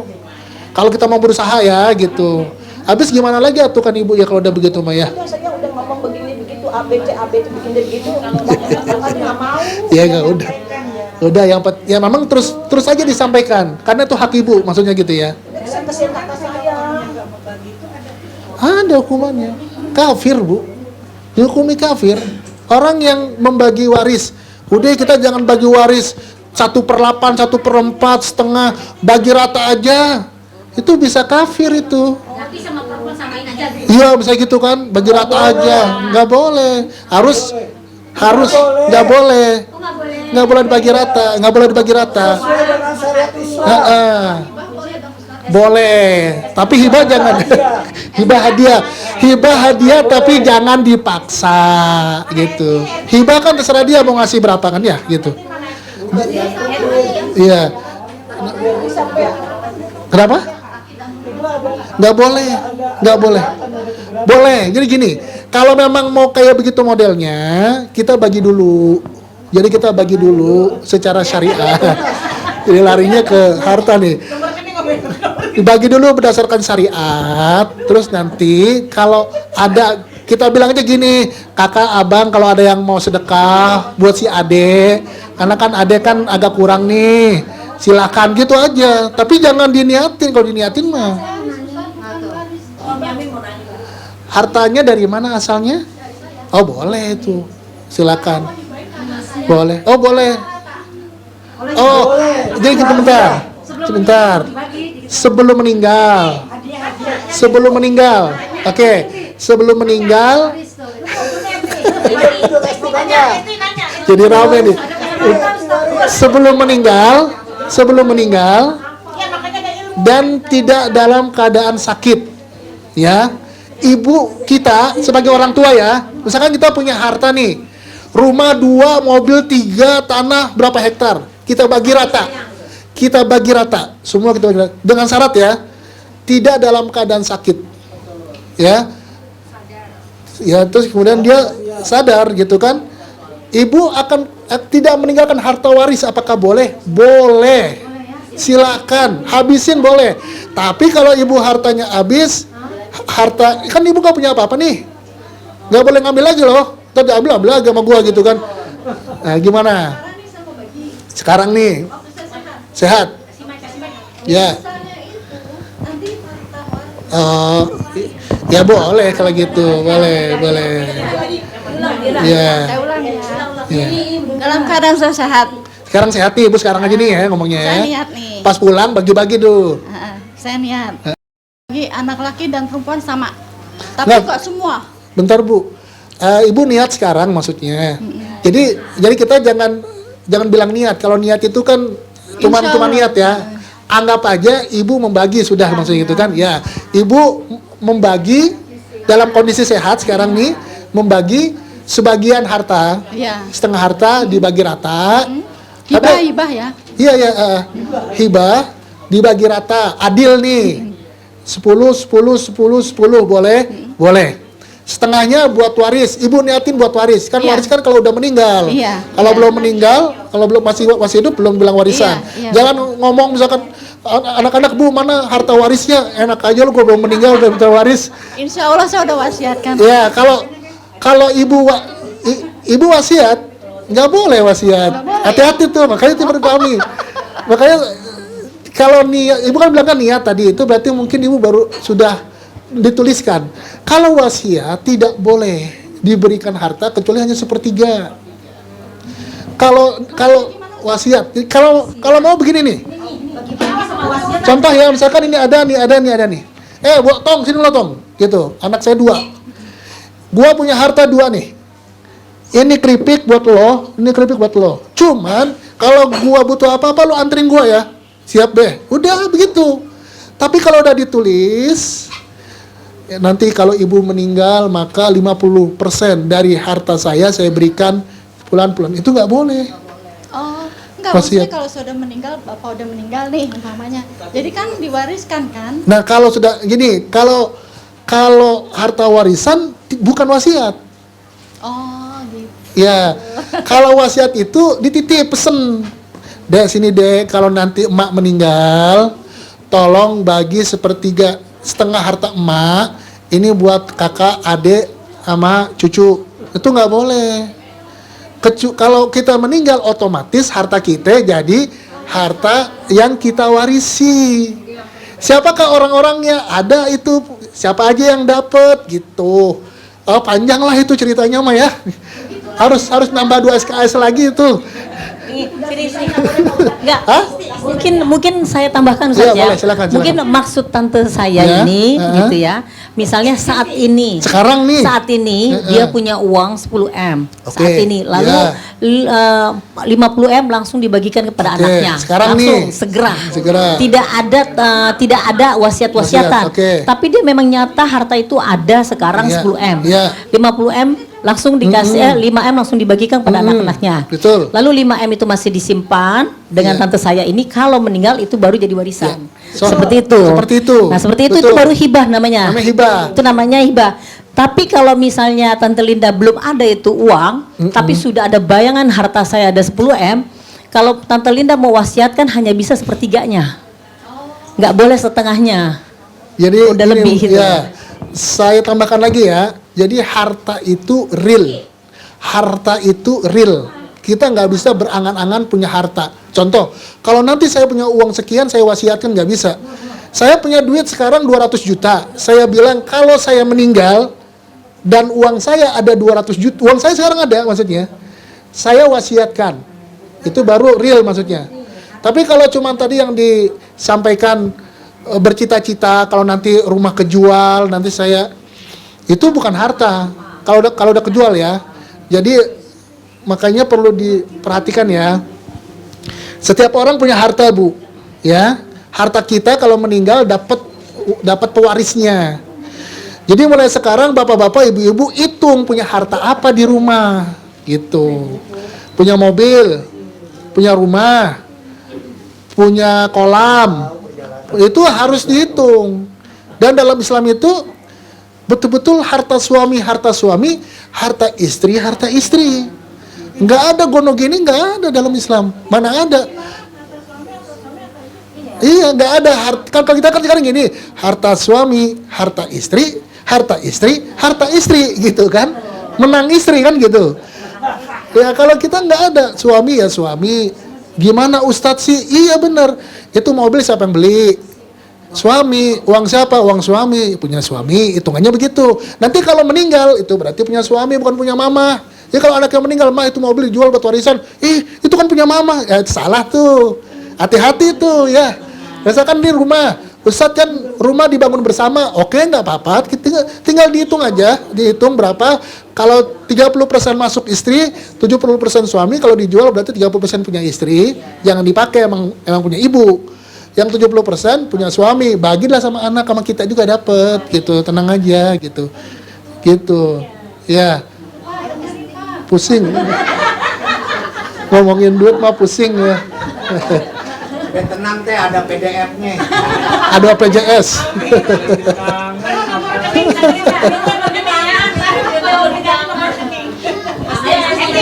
Ya. Assalamualaikum Pak Ustadz, mau tanya. Silakan. Pak Ustadz, Nggak apa-apa. saya mau Iya, nanya. nggak apa-apa. Saya kan Iya. saudara berdua Berdua. dan apa namanya punya adalah yang ditinggalin orang tua, tapi kan ada rumah, ada tanah, tapi tanah itu masih dalam sengketa. Tapi sama kakak saya itu dikaryain, dikontrak-kontrakin. Karena kakak saya tinggal di sana sekeluarga. Anak saya juga ada 2 di Rawamangun. Nah, yang saya mau tanyain, setiap dia ngontrakin rumah, dia karyain, walaupun dia bangun itu tempat kontrakan, boleh dari ngontrakin tempat lagi. Itu kakak saya nggak pernah ngebagi saya. Maksud saya gini, apa namanya, dikasihnya seikhlasnya dia aja. Ya malah, ya pokoknya seikhlasnya. Misalkan saya nggak tahu, malah nggak dibagi gitu loh. Kalau saya tahu dari orang, dikasih seikhlasnya. Iya. Nah kalau misalkan dia kan alasannya dia ngurusin rumah, dia ngurusin makam, ngurusin listrik rumah Rawamangun, rumah Rawamangun nggak roboh gitu ya. Jadi uang itu kata dia. karena dia tidak bekerja. Nah misalkan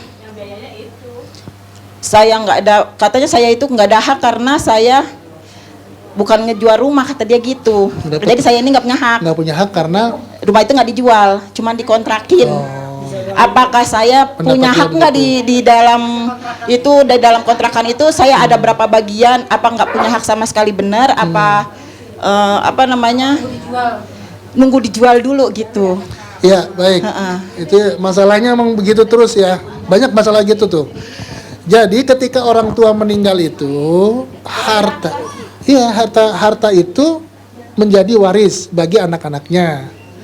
Bagi nanti orang tuanya dapat ya, istrinya dapat.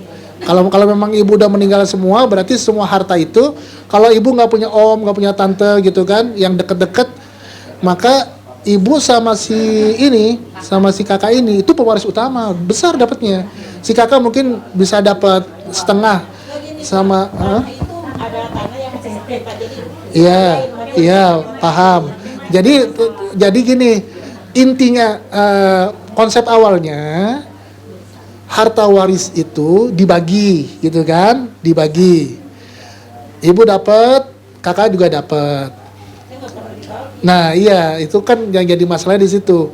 Jadi kan itu dikuasai kan? Karena dia merasa katanya dia itu pengganti orang tua dan saya yang ngurusin rumah semua. Ya, itu memang begitu. Memang orang kalau sama harta itu suka. Ini memang kalau ini terjadi sama ibu, ini kan memang orang yang diceritakan nggak ada ya. Tapi mungkin saya pengen kasih tahu sama ibu-ibu juga, bapak-bapak ya.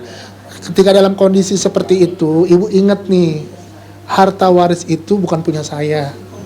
Kalau saya bilang gini Pak Ustadz sama bapak saya, ini, kakak mau ngomongin nggak apa-apa, tapi biarpun sedikit Dibagi. biarpun sedikit dibagi. Iya. Nggak usah harus sekarang. Iya. 2/1 apa Iya. sedikit pun, yang penting dibagi gitu doang. Tapi dia enggak gitu. Iya baru Belum paham ya. Jadi memang harus diberikan edukasi ya, harus diberikan pengertian, gitu ya. Oke. Jadi gini, secara Islam.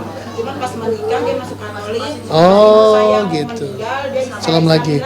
Awalnya Islam, oke.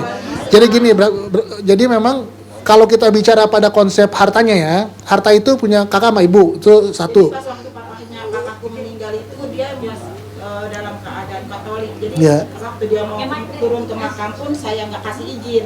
Karena dia orang Udah Katolik. iya betul. Pas mama meninggal, mama meninggal Senin, hari Kamis mama keluar masih di rumah sakit, itu kakak saya islamin. Islamin lagi. Iya, sama Om Puji itu ada Om Puji sebelum Yang meninggal. Oke, jadi memang intinya ibu dapat haknya. Kalau mau dihitung-hitung aja nih dapat duit berapa? Dapat duit sekian sekian. Dia nggak pernah Ya, begitu. memang itu masalahnya. Malah kalau saya nggak tahu, saya nggak dapat sama sekali. Ya, itu berarti memang harus dikasih. Gimana? Pak Ustadz mau tanya, kan tadi tentang permasalahan lagi saat bapaknya sudah meninggal. Kan saya gini Pak Ustadz, jadi gini saya bilang sama kakak saya, Eh, Kak, kalau kamu nggak masuk Islam, kamu dapat warisan. semua ini punya saya. Wah. Saya bilang begitu. Pantes. Kalau Coba kakak jangan saya nggak dibilangin. masuk Islam, ini semua punya saya. Kalau Harusnya jangan kakak, dibilangin, Bu. Hah? Harusnya jangan dibilangin. saya bilang saya karena Iya. sayang sama Oh, kakak gitu. saya, karena bagaimanapun juga dia kan kakak saya satu-satunya. Iya. Maka saya nggak mau pas mama nggak ada itu, nggak ada yang ngajanin, itu doang. Saya pengen kakak saya Islam lagi. Oke. Alhamdulillah sekarang sekeluarga pun Islam. Alhamdulillah. Cumannya, iya. Cuman karena dia ngurusin semua rumah. Tadinya iya. dia bohong kayak gini. Kan karena saya orang goblok lah gitu ya. Bilangnya makam sebulan itu makam itu sebulan 3 juta buat ngurus. Nggak taunya saya tahu 300.000 itu buat 3 tahun Iya, gitu betul. kan. Iya. Saya nggak tahu. Ini adanya. Ya, gimana? Jadi begini, Bapak keluar Islam lagi saat Bapak sudah meninggal ya? Ya. Bapak meninggal masih murtad kan? Masih. Waktu papa meninggal masih Katolik. Lagi papa meninggal, Nova posisinya sudah keluar dari Islam. Sampai mama ya. Itu gimana hukumnya Ustaz? Kedua ibu bapak ini muslim. Lahirlah ini anak yang saudara laki-lakinya ini. Begitu papahnya meninggal, dia masih dalam kondisi murtad. Murtadnya sebelum meninggal papahnya. Sebelum meninggal papahnya, begitu papahnya meninggal dia masih murtad. Perjalanan itu udah lama sampai akhirnya mamanya meninggal, dia masuk lagi ke dalam Islam. Sekarang pertanyaan saya, hukumnya bagaimana Ustadz? Bukankah sudah batal hukum waris walaupun dia sudah kembali ke Islam, karena dia masih murtad dalam kondisi yang punya waris ini si bapak sudah meninggal. Bagaimana Ustadz? Ya. Islamnya bagaimana? Ya, jadi yang tidak boleh mendapatkan waris, yang pertama orang yang membunuh bapak. Ya. Jadi dia mau dapat waris, kemudian dia bunuh bapaknya sendiri, misalnya. Yang kedua adalah orang yang bukan muslim. Memang orang muslim tidak bisa mendapatkan waris, gitu. Nah, sekarang kejadiannya ketika bapak yang meninggal masih murtad, kemudian dia Islamin. Saya bilang kalau misalkan kakak nggak masuk Islam, ini semua punya saya. Ya. Saya bilang gitu. Gimana tuh Ustaz? Ya, baik. Karena mama mau meninggal kan, mama pengennya kan diajani, gitu kan, ngeliat kan mama setiap mau makan bilang gini, mama mau makan yang penting. Iya, orang tua yang lagi. Iya. Mama mau makan yang penting bapak sholat, istri sholat gitu. Bingung gimana Ustadz? Karena kan harta ini kan hakikatnya punya bapaknya, tapi bapaknya meninggal, posisi anak kandung laki-lakinya ini yang pertama ini masih dalam kondisi murtad. Setelah itu dia masuk Islam lagi, tapi jauh setelah bapaknya sudah meninggal. Itu bagaimana? Apakah masih berlaku hukum waris kepada anak ini yang sudah masuk Islam ini? Iya, jadi Gimana hukumnya Ustadz? Ya, si anak laki-laki ini masuk Islam setelah bapak. Ya, jadi yang harta warisan yang sekarang dipegang punya bapak apa punya ibu? Punya bapak. Punya papa. Ke waktu mama nggak ada lah ya.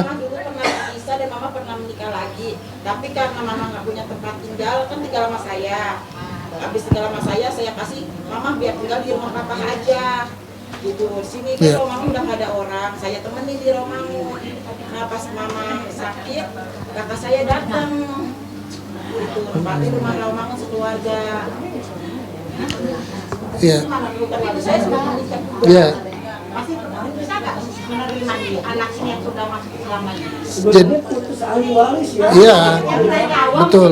Jadi gini, kalau begitu. Jadi memang kalau dalam posisi dalam posisi ayah waktu itu, ayahnya ibu meninggal, kemudian dia masih murtad.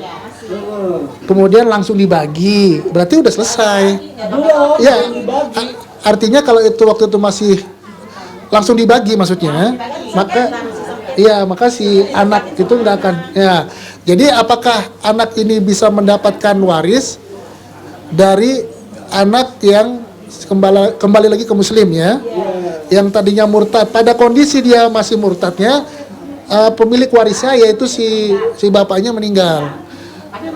Iya, memang harusnya dia nggak dapat di situ, nggak dapat di situ. Nah cuman yang jadi subhatnya, dia masuk Islam lagi, tapi kondisi harta belum terbagi.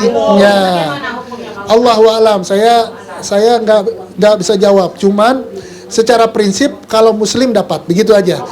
Ya, cuman tadi karena posisinya hartanya kalau dibagi langsung kemarin, baik dengan surat ataupun apapun. Kalau karena pengen warisan Islam, kalau enggak itu saya semua. Ya, berarti Allahu a'lam muslim. Masih. Tadinya pendatanya udah selesai, tapi dananya sama keluarganya papa masih terus jalan. Ya. Tapi kalau mungkin perdata sekarang ini di perdata itu sudah menyatakan kalau yang wakaf memang punya papa. Pasti dapat dong ya Ustaz. Iya. Iya. Selama dia muslim belum terbagi dapat. Iya, Allahu a'lam. Masih bisa dia dapat. Kalau yang dari kontrak yang itu apa saya punya hak dibagi? Punya. Harta itu punya kakak sama punya ibu punya hak. Ibu punya hak di situ.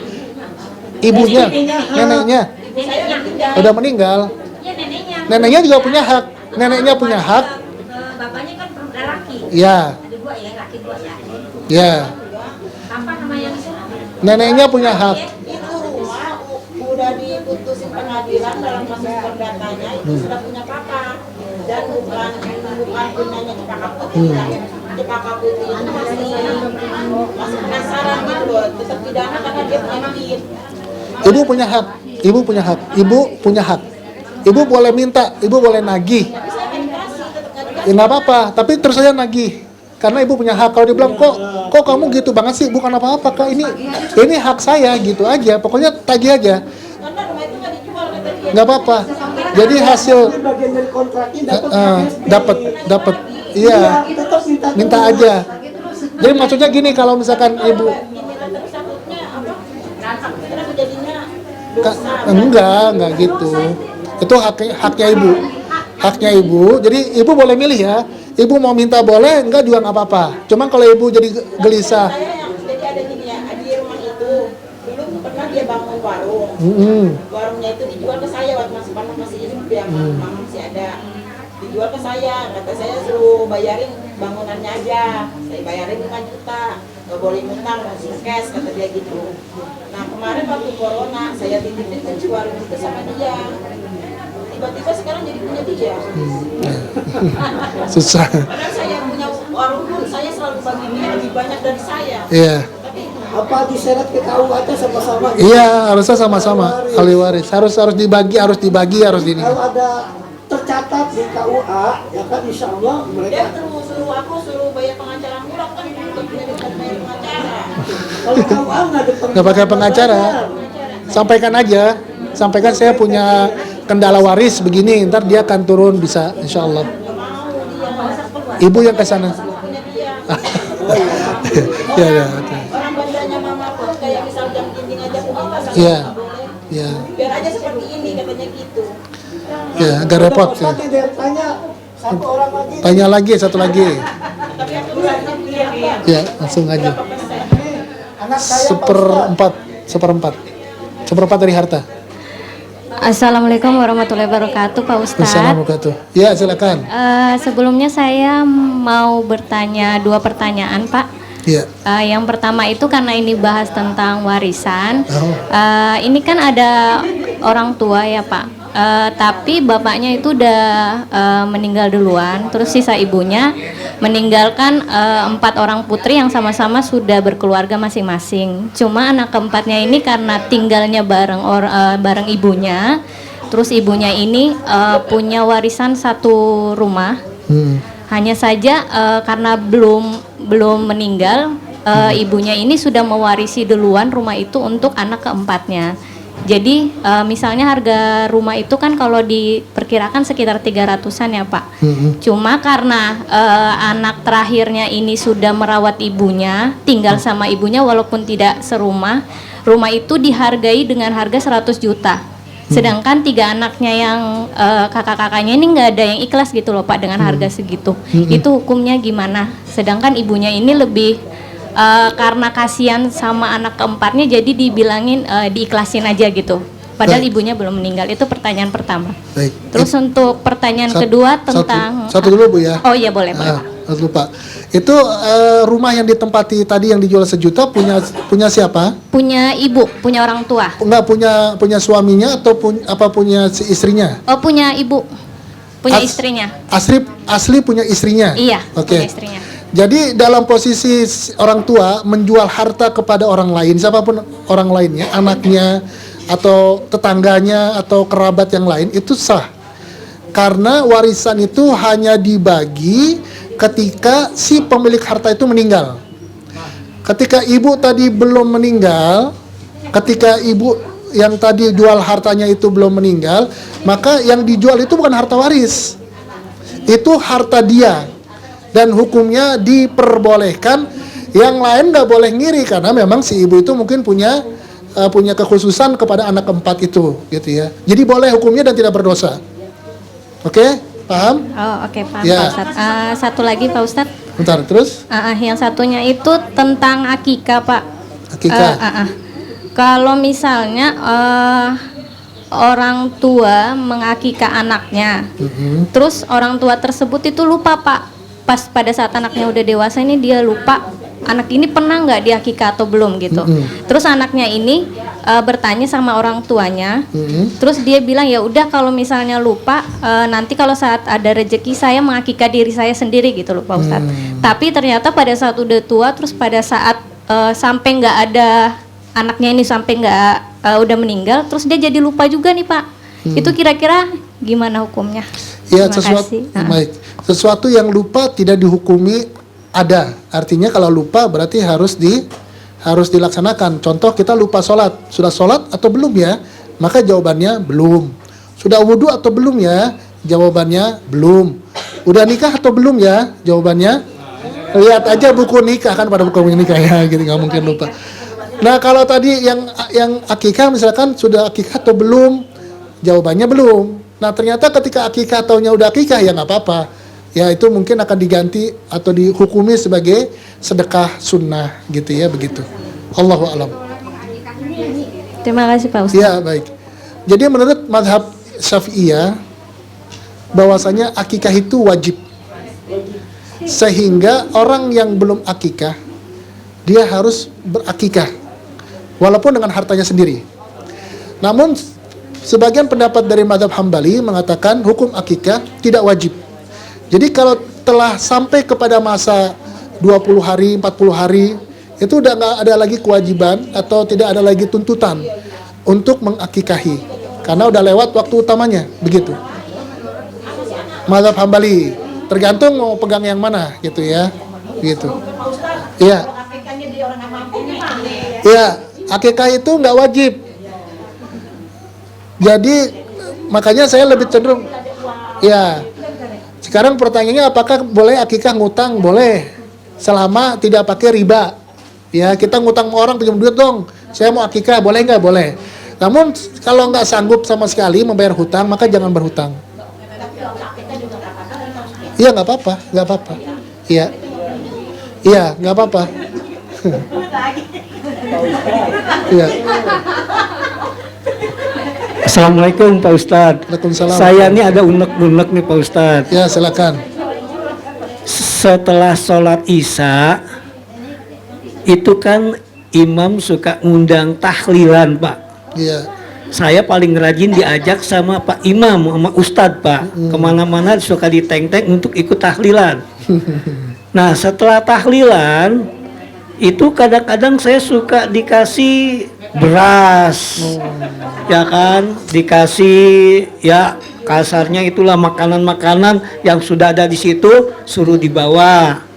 ya kan, nggak saya bawa nggak enak, ya kan. Kadang-kadang saya bawa sampai di tempat lain saya kasihkan anak-anak, kadang-kadang saya bawa pulang, ya kan, ya itu. Nah itu hukumnya gimana Pak Ustadz? Sedangkan saya diajak nih sama Ustadz khusus untuk tahlilan terus, hampir tiap hari kalau ada yang meninggal, diteng-teng dulu saya. Dari baca Yasin, tahlilan terus sampai dapat beras macam-macam gitu suruh dibawain.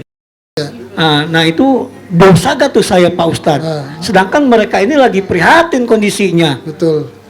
Nah mohon petunjuk Pak Ustadz. Iya baik, memang baiknya Bapak menolak. Kalau memang bisa dan tidak ada mudorot, Bapak nolak. Mau Pak Ustadz, saya tidak mau ikut, gitu. Kalau ditanya kenapa, jawab aja, karena dia lagi susah Ustadz. Kan takziah, setuju kalau takziah. Tapi kalau takziah ya, takziah itu artinya menghibur. Menghibur tuh orang lebih senang mana dikunjungi ngasih duit apa dikasih duit? Kita datang orang meninggal, kita bawa duit 1 juta, ini buat Bapak 1 juta. Lebih senang mana ketimbang dia ngasih kita duit? Orang yang lagi kematian dikasih duit senangnya bukan main. Itu namanya takziah, menghibur. Maka jangan memberat-berati orang yang sedang kematian. Walaupun dia ikhlas lah gitu ya. Karena hal tersebut tentunya akan membuat mudorot bagi masyarakat lainnya. Maka menurut hemat saya Bapak lebih baik jangan ikut. Tidak ikut gitu ya. Tolak aja dengan halus agar hal tersebut tidak dijadikan kebiasaan di masyarakat. Kalau ngilang aja. Gitu. Allahu a'lam. Ada lagi Bu? Ada lagi?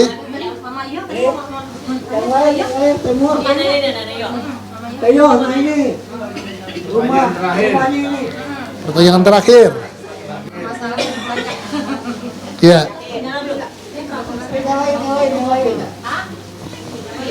Assalamualaikum Pak Ustadz. Waalaikumsalam. Kan kakak-kakak saya yang perempuan tuh udah pada meninggal 4. Itu suka ke rumah.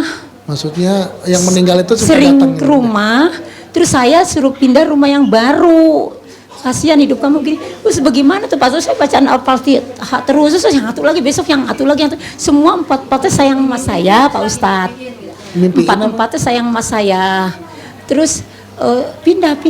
Saya bilang enggak biarin di sini aja, enggak pindah. Terus saya bilang kan udah meninggal. Enggak, kata siapa enggak. Jadi itu tiap hari bergantian terus Pak Ustadz. Nah terus pada suatu saat terus saya 2 minggu kemarin memang nggak bisa jalan. Kan saya punya gula. Terus bilang jangan sembuhin sama anu. Saya beli kacang panjang. Agak mendingan sedikit gula saya sekarang karena saran dari almarhum itu Pak Ustadz. Jadi saya bergantian tuh, apalagi sama ibunya ini nih. Datang terus. Enak ya di sono. Enak kita ketemu sama keluarga. Kamu udah meninggal, aku belum selesai tugas aku bilang gitu. Jadi semua nih kakak saya yang 4 tuh dekat sama saya Pak Ustadz. Tiap hari Pak Ustadz, tiap berganti malam Jumat tuh, tiap hari. Saya setiap sholat saya doain tuh, kenapa gimana tuh Pak Ustadz? Kenapa? Maksudnya Ibu bertanya kok bisa begitu gitu ya? Gitu. Ketemunya di mimpi bukan? Saya pas mau sholat malam sampai nggak bisa bangun gitu. Terus tadi kok banyak orang di sini pada duduk di ruangan tamu saya. Ibu yang satu nawarin rumah, yang satu lagi nawarin nawarin. Apalagi emaknya dia bilang, lu di sono di samping rumah gua punya rumah, dia bilang. Enggak, aku bilang, lu teteh udah meninggal. Emang kakak saya tuh deket semua 4-4 perempuan. Enggak, pokoknya tiap malam Jumat datang gitu loh. Jadi saya bacain doa. Sponsor saya nih maaf ya Pak Ustadz ya, Bu nggak usah datang juga dia, saya doain terus gitu loh Pak Ustadz. Al-Fatihah gitu ibu saya. Jadi yang datang, kalau ya datang tidak dalam mimpi, jadi ibu tuh nggak mimpi. Dia kayak kenyataan gitu, datang ke rumah kayaknya kenyataan. Ibu sadar, jadi dalam keadaan duduk sadar, kemudian terlihat. Iya. Terus saya nangis. Oke, itu kenapa tuh? Itu gangguan dari setan. Kalau itu gangguan dari setan. Jadi ketika ibu begitu, ibu coba baca A'udzubillahi minasyaitonirrajim. Kalau dia hilang berarti setan. Iya. Saya baca doa gitu langsung. Kalau ibu baca itu berarti dia setan. saya baca-baca doa, Iya. enggak kamu kesian, ini begini-gini, Iya. ya udah saya ini aja. Gitu. Jadi ibu yang seperti itu memang harus disikapi ya. Jadi jangan Enggak. jangan terus di Enggak, saya jadi iya-iyain. saya bilang saya sudah siap Pak ya Ustadz, dipanggil kapan waktu saya sudah siap. Saya memang masa diri saya nggak ada berdosa lah gitu Iya, ya. iya. Cuman saya yang satu kok kenapa dia datang terus gitu. Iya. Yang lebih deket-deket semua pada datang. Iya. Jadi terakhir itu kakak saya kalau udah mau ngabisin waktu ke rumah saya ngobrol curhat nangis gitu. Jadi saya semuanya tuh Iya. empatnya. Itu ibu gangguan setan kalau memang ibu dalam keadaan sadar. Iya. Jadi ibu perlu ada orang lain di rumah. Sekarang ibu sama siapa di rumah? Saya nggak ada siapa-siapa cuma Iya. cucu. Berarti ibu harus sama orang lain yang menemani ibu selalu. Mungkin karena ibu kesepian, setan itu datang menyerupai. Nah kalau Tadi ketemu itu keponakan saya mana Nila mana Nila? ada. Mana sih Nila? Tuh dia kan sholat tadi ke situ. Saya lagi sholat kan dari situ dia ke kamar mandi mau ngambil wudhu. Nah, ibu ngelihat. Rupanya emaknya dia percis sebelah. Lah ngapain tuh ke situ? Nggak taunya dia nah. Keponakan Iya. emaknya dia mulu. Iya, gangguan setan itu Bu berarti. Kalau kayak begitu baca auzubillahi minasyaitonirrajim gitu. Insya Kalau Allah, ketemu ya, gitu lagi auzubillahi minasyaitonirrajim gitu. Karena itu 40 setan. hari ke rumah dia Pak Ustadz, saya sama adik saya. Terus saya bawa Quran, bawa bekal-bekal buat ke kuburan, buat ini orang yang ini deket kuburan ngasih sedekah. Terus tiba-tiba naik dari rumah dia 40 hari naik, saya berasa kayak kaki saya kayak kok susah mau ngangkat. Tati mau kenapa ATM enggak nungguin si Yani katanya datang katanya gitu. Terus saya bilang, Yani, oh iya masih sedekah. Pas turun di kuburan dia pulang ke situ mamanya. Nih Bu nih, saya kasih resep ya. Ya. Pertama, Ibu kalau punya radio atau murotal lah, setel murotal di rumah. Itu jangan berhenti tuh. Bacaannya Al-Baqarah aja. Terus saya ituin. Al-Baqarah disetelnya terus sampai pagi Di setel lagi. HP. Ya boleh terus, Saya HP pokoknya terus, jangan ya. Saya udah baca-baca jangan di berhenti. Terus kalau ketemu yang tadi gitu bilang auzubillahi minasyaitonirrajim. Nih mak dia, saya nganter ke rumah adik saya, terus adik saya keluar dari kamar. Lah mau kemana lu Ti? Gue pengen pergi dadah. Lah, itu tadi adik saya pakai daster. Terus saya tuh sampai supirnya itu Ina bilang nih, lah itu bukannya Teh Yayat, iya lewat. Iya. Jin, iya bisa. Makanya itu gangguan. Atau yang ketiga nih ya. Yang ketiga Bu nih. Ibu cerita begitu tuh saya dengar banyak cerita dari orang-orang. Oke? Jadi mulai dari sekarang Ibu banyakin ibadah. Ya, Ibu banyakin ibadah. amin. Banyakin ibadah, banyakin baca Quran. Kapanpun Ibu dipanggil, Ibu siap. Ya. amin. Oke? Biar husnul khotimah insya Allah. Ya. Gitu. Baik. Sudah ya, terakhir ya. Ya. Terima kasih atas perhatiannya. Mohon maaf kalau ada kekurangan. Barakallahu fikum. Subhanakallahumma bihamdika. Asyhadu alla ilaha illa anta astaghfiruka wa atubu ilaik. Wabillahi taufiq wal hidayah. Wassalamualaikum warahmatullahi wabarakatuh.